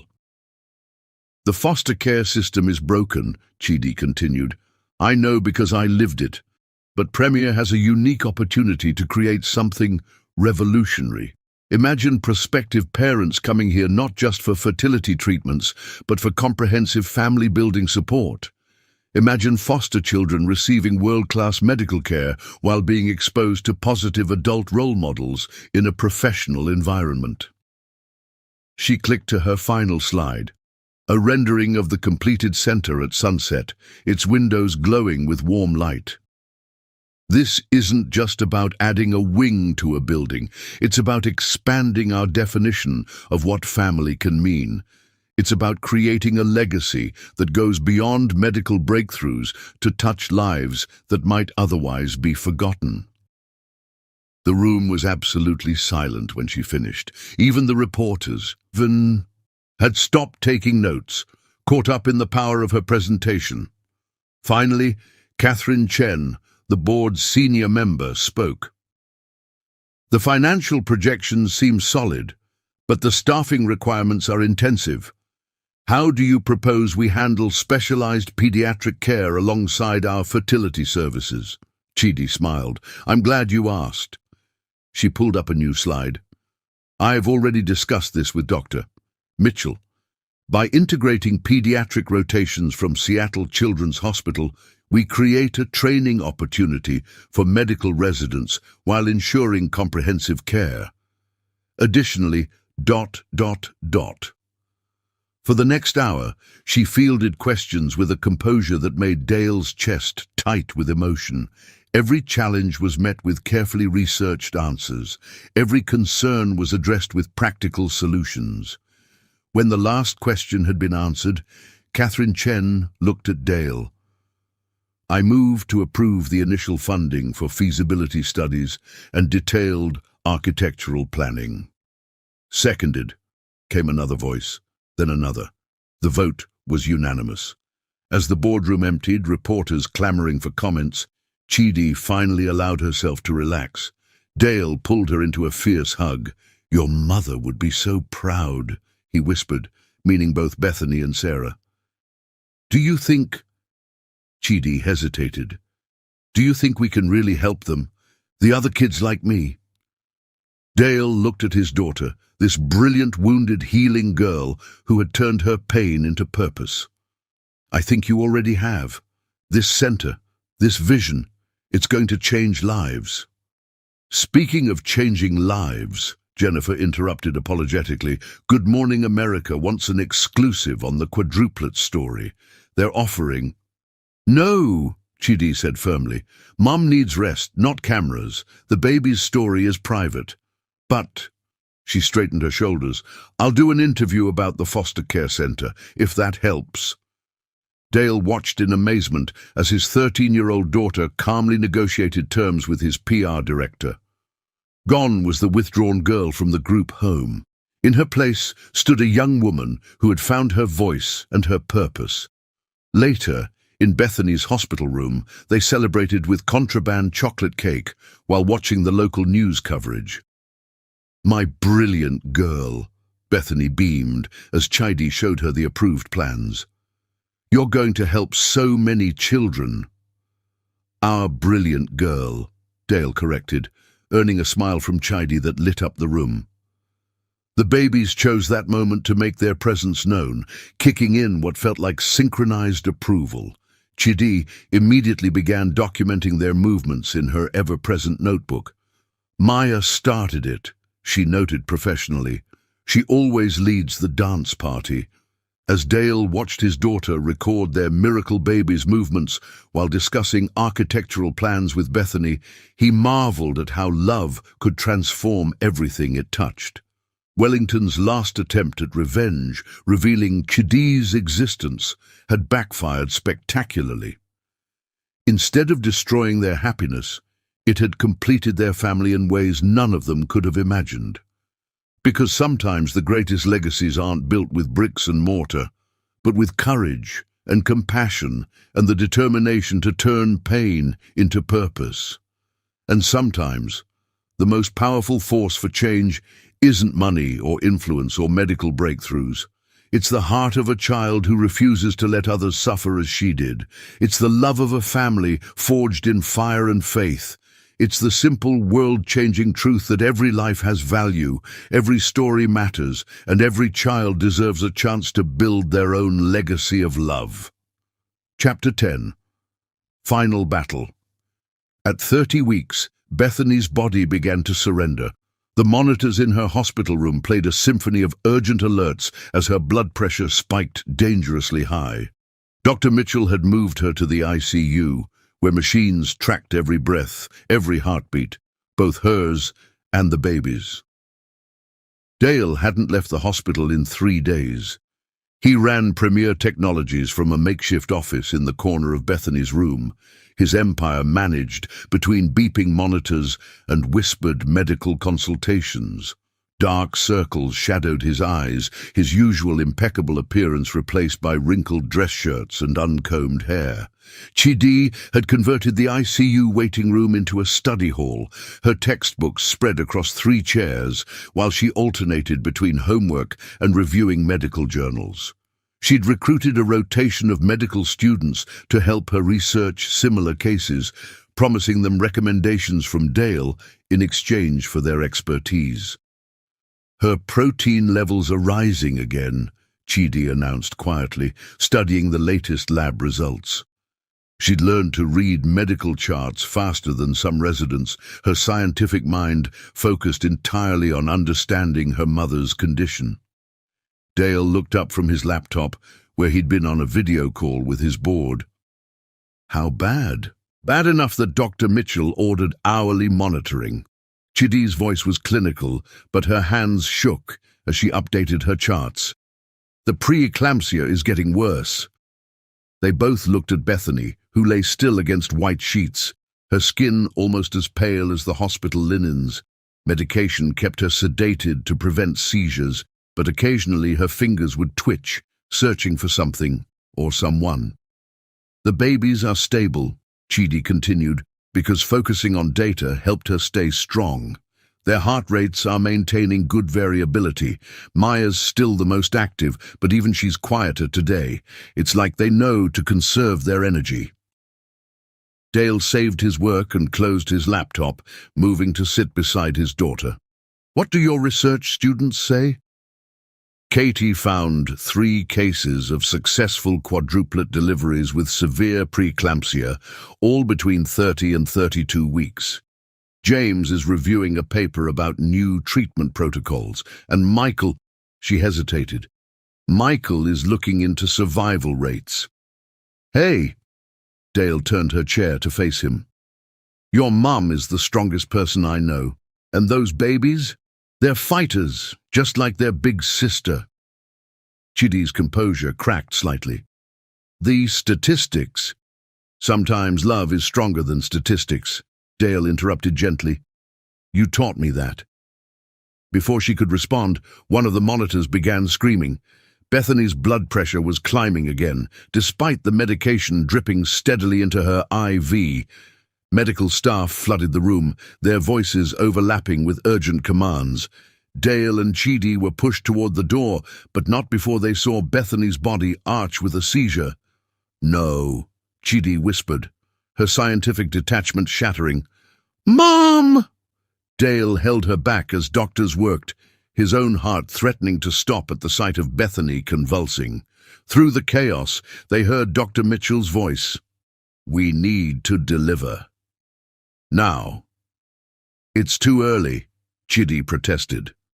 But her words were lost in the rush of activity as they prepared to move Bethany to surgery. Dr. Mitchell paused long enough to address them. "The babies have a better chance than their mother right now. We have to choose." Dale felt his world tilting sideways. "Save them," he managed. "Save all of them." "We'll try." Dr. Mitchell's eyes were kind but serious. "Chidi, I need your notes. All the research, all the cases you found, anything that might help." Chidi ran for her notebooks while Dale called their family lawyer. In minutes, papers were signed, giving him medical power of attorney. As they wheeled Bethany toward the operating room, he kissed her forehead. "Fight," he whispered. "Please, fight." The next hours were endless. Dale paced while Chidi read medical journals aloud, her voice growing hoarse as she searched for anything that might help. The waiting room filled with Premier Technologies employees, hospital staff who'd grown to love Bethany, and even some of Chidi's former foster care workers. "I should have seen it coming," Chidi said suddenly, her voice small. "The signs were there in her last labs. If I'd calculated the trends sooner." "Stop." Dale knelt in front of her chair. "You're 13. You've done more than most medical professionals. This isn't your fault." "I can't lose another mum," she whispered. "And the babies, they're too small. The survival rate at 30 weeks is high enough," Dale interrupted, "especially with the steroid shots we did last week. Remember what you told the board about how sometimes the best decisions come from understanding human needs?" Chidi nodded slightly. "Well, right now, those babies need their big sister to believe in them. And your mom needs you to keep being the brilliant scientist who's going to help other families avoid this in the future." Determination flickered in Chidi's eyes. She pulled out her tablet and began typing rapidly. "What are you doing?" "Designing a monitoring system," she said, her fingers flying over the screen. "Something that can track trends in lab values and vital signs, predict complications before they become critical. If I combine machine learning algorithms with the research parameters we've been studying..." Dale watched in amazement as his daughter channeled her fear into innovation. She worked furiously, pausing only to update her siblings' charts when nurses brought news from the operating room. Hours passed. Coffee cups accumulated. Chidi's project grew from a simple monitoring system to a comprehensive maternal health platform. Dale alternated between helping her refine the interface and praying harder than he'd ever prayed in his life. Finally, Dr. Mitchell appeared, looking exhausted but smiling. "They're all stable," she announced. "The babies are in the NICU, small but fighting, and Bethany..." She paused, her smile growing. "Bethany is asking for her family."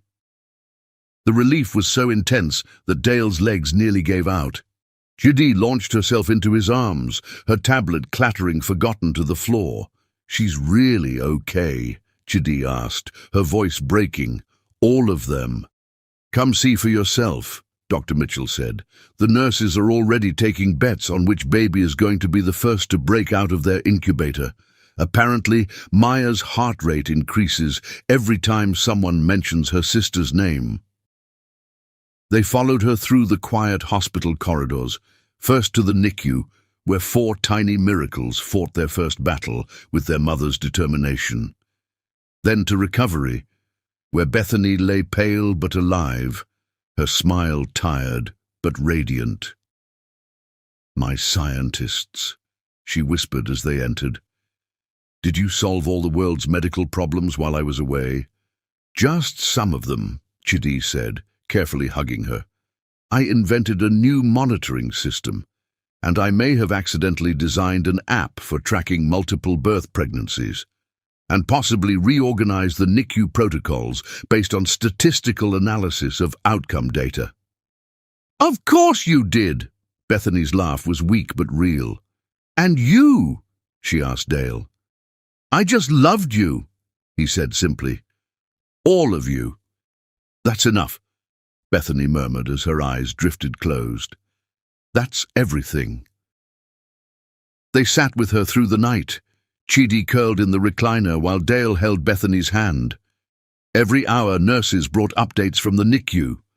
Every hour, their miracles grew stronger, and in the quiet moments between updates, Dale watched his daughter sleep and marveled at how love could transform fear into purpose, pain into innovation, and a broken family into something stronger than steel. Because sometimes the final battle isn't won with medicine or money or even science. Sometimes it's won with the quiet determination of a teenager who refuses to accept statistical probabilities.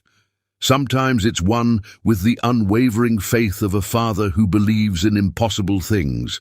And sometimes, just sometimes, it's won with the combined strength of 6 hearts beating in perfect symphony, each one fighting not just for survival, but for the chance to be a family forged in fire, tested by fear, and made stronger by every battle they faced together. Chapter 11. Dawn's Promise. The first light of dawn painted Seattle's skyline in shades of pearl and gold as Bethany's eyes fluttered open. The world came back to her in pieces, the steady beeping of monitors, the antiseptic smell of hospital air, and the warm weight of her family asleep across her bed. Dale sat slumped in the bedside chair, his hand still holding hers even in sleep. His normally pristine appearance was delightfully disheveled, tie loosened, shirt wrinkled, stubble darkening his jaw. On her other side, Chidi had fallen asleep with her head resting on the edge of the mattress, one hand clutching her ever-present medical notebook. But it was what Chidi had written on the window that made Bethany's heart swell. In her precise handwriting, using the erasable markers from the nurse's station, she'd covered the glass with their family motto, "Love isn't about probability, it's about possibility." Below it she'd added, "Come on, Mum." 4 more miracles awaiting. Bethany's movement, slight as it was, made Dale stir. His eyes opened, immediately finding hers, and the love she saw there brought tears to her eyes. "Hey, beautiful," he whispered, his voice rough with sleep and emotion. "Hey yourself," she managed, her throat dry. "You look terrible." His laugh, though quiet, made Chidi lift her head. For a moment, she just stared at Bethany, her scientific composure cracking to reveal the scared 13-year-old beneath. "Mom," the word was barely audible. "Come here, my brilliant girl," Bethany said, opening her arms despite the IV lines. Chidi moved carefully, mindful of the medical equipment as she curled against Bethany's side. "Your blood pressure is finally stable," she reported, because facts were her safety net.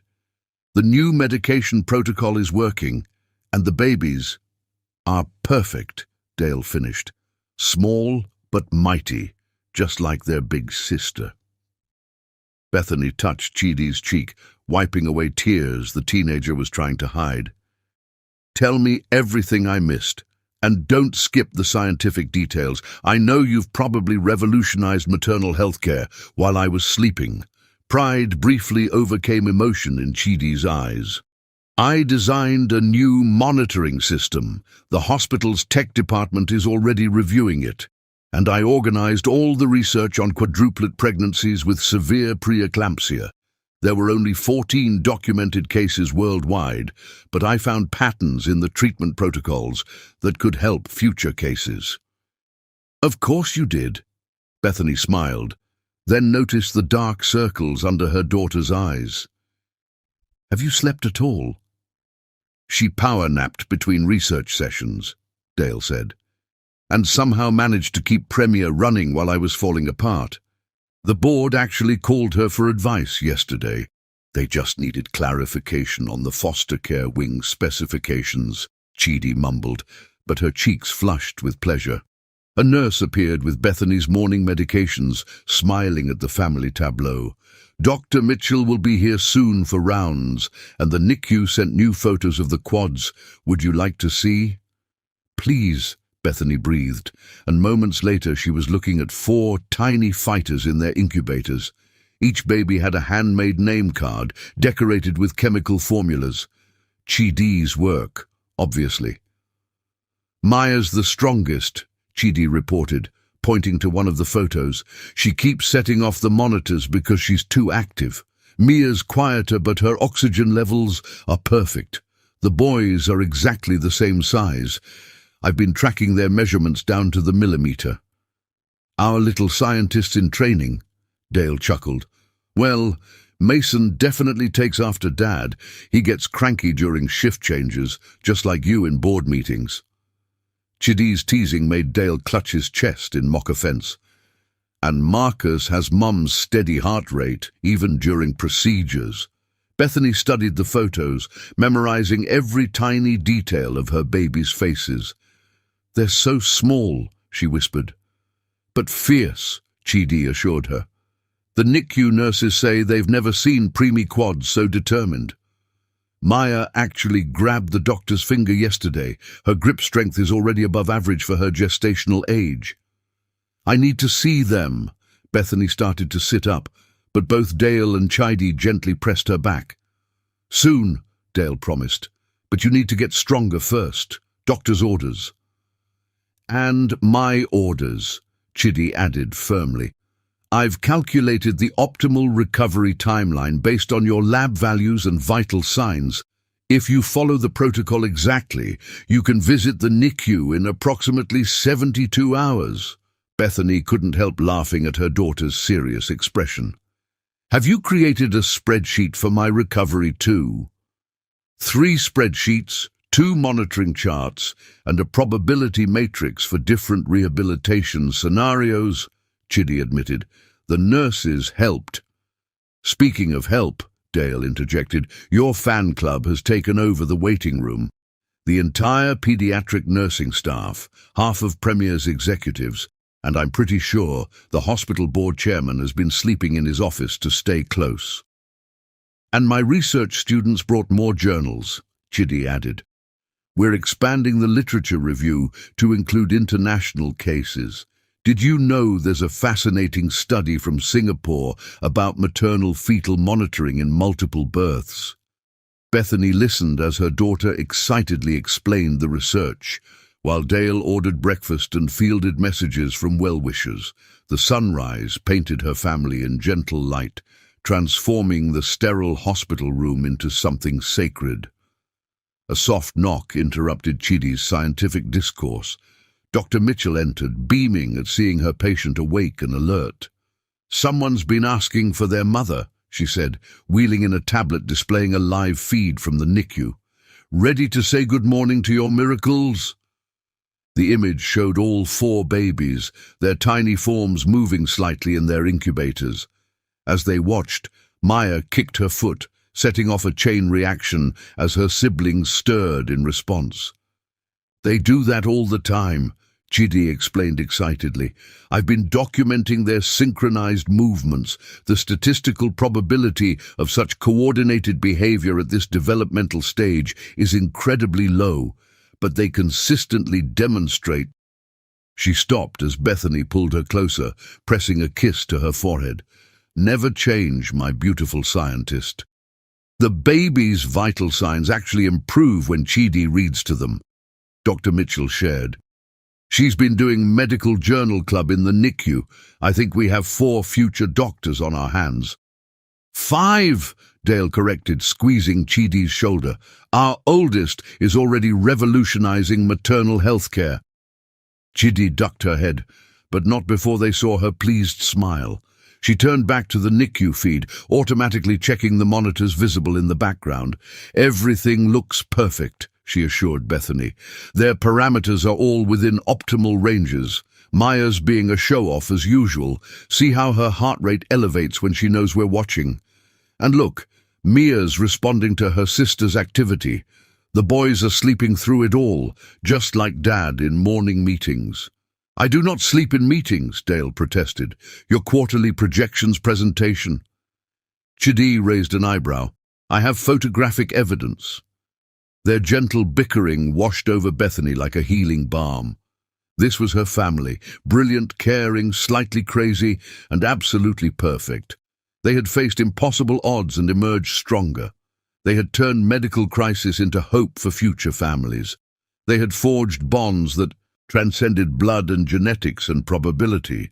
The morning light strengthened, turning Chidi's window message into a glowing promise.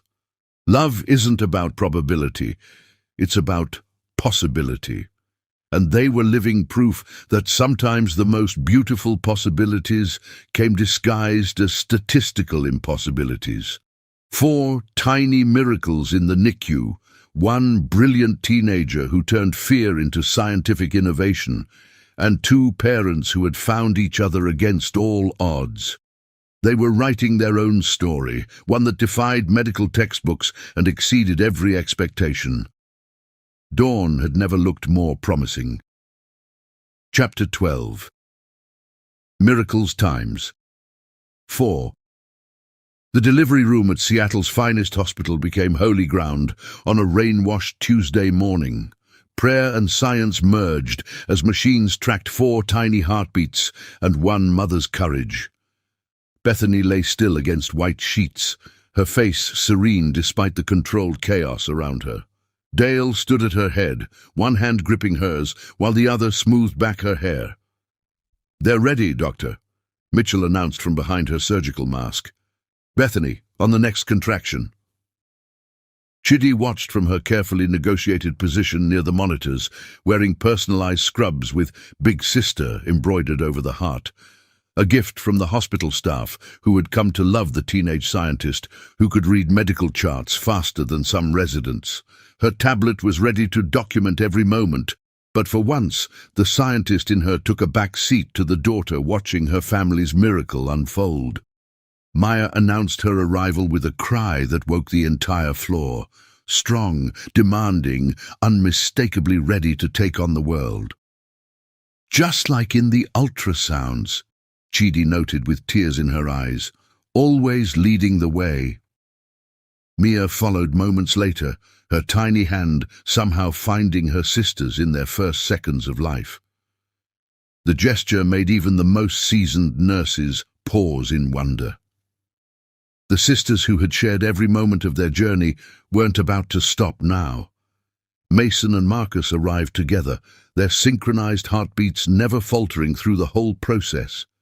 Even as the doctors lifted them free, their vitals stayed perfectly matched on Chidi's beloved monitors. Dale sang through it all, terrible, beautiful, emotion-choked renditions of every love song he knew. The staff had indeed worn earplugs as rumored, but his voice carried more love than music anyway. Bethany's laugh sob at his off-key version of Sweet Child O' Mine was recorded for posterity in Chidi's meticulous notes. 10 fingers! Chidi called out as she helped the nurses count, her voice steady despite her tears.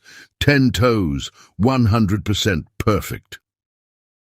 When the last measurements were taken, the last tests completed, they wheeled 4 small incubators into position around Bethany's bed. Dale stood between his wife and their miracles, his hands shaking as he touched each tiny face. "Hello, my impossibilities," he whispered. Chidi moved between the incubators, adjusting monitors with practiced ease, while adding her own special touches. Tiny nameplates decorated with chemical formulas for love, courage, hope, and joy.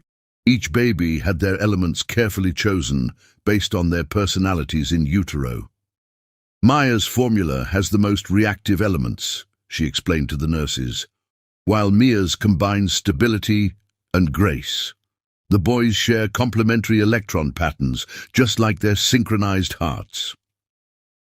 As dawn painted the hospital room in shades of gold, the new family of 7 came together in a moment that defied every medical probability. Maya, living up to her formula, had already tried to grab 3 different medical instruments. Mia watched the world with her mother's thoughtful eyes. Mason and Marcus dozed in perfect synchronization, their tiny chests rising and falling in harmony. And Chidi, the sister who had helped guide them into the world, stood guard over her siblings with a fierce love that had nothing to do with DNA and everything to do with destiny. "They're all fighters," Dr. Mitchell declared, checking vital signs one last time. 4 perfect miracles. 5 miracles, Dale corrected, pulling Chidi into a hug. "And one extraordinary mother who made impossible things possible." Bethany reached for her oldest daughter's hand. "Read to them," she asked softly. "They know your voice." Chidi pulled out the book she'd chosen months ago. Not a fairy tale or a lullaby, but A Brief History of Time by Stephen Hawking. "Because even the smallest particles in the universe are part of something magnificent," she explained as she began to read. The babies settled at the sound of her voice, even Maya pausing her explorations to listen. Physics and philosophy filled the room as morning light wrapped them all in a gentle glow. Love, like quantum mechanics, followed its own rules. It expanded beyond the boundaries of logic, defied the laws of probability, and turned ordinary moments into miracles. Their family had been forged in fire, tested by fear, and strengthened by every challenge they faced. Now, as 4 new heartbeats joined their symphony of love, they knew that some equations couldn't be solved with science alone. Sometimes the answer wasn't in the statistics or the medical journals or even the chemical formulas that Chidi loved to balance. Sometimes it was in the way a teenage girl could heal from abandonment by becoming the fiercest protector of others. Sometimes it was in the way a man who thought he couldn't have children could become the father of 5 miracles. Sometimes it was in the way a nurse's compassion could transform not just lives, but entire healthcare systems. And sometimes, just sometimes, it was in the simple truth that love, like science, began with believing in impossible things. As morning light filled the room, Chidi paused in her reading to wipe away tears. The babies had drifted to sleep, but their monitors showed they were still listening, their vital signs synchronized to the cadence of their sister's voice. Dale held Bethany's hand while she rested, his eyes moving from one miracle to the next, memorizing every perfect detail of this moment. And somewhere, in the vast universe that Chidi was reading about, stars aligned and atoms danced, and love proved, once again, that the most powerful force in existence wasn't gravity or electromagnetic energy, or even the strong nuclear force that held atoms together. It was the simple, world-changing power of hearts that chose to beat as one. 5 miracles in a hospital room, proof that sometimes the most extraordinary stories began with ordinary people who dared to believe in impossible things. And as Seattle's rain turned to sunshine, their story became part of the greater cosmic dance, a reminder that in a universe of infinite possibilities, love was the most miraculous equation of all. Don't forget to subscribe.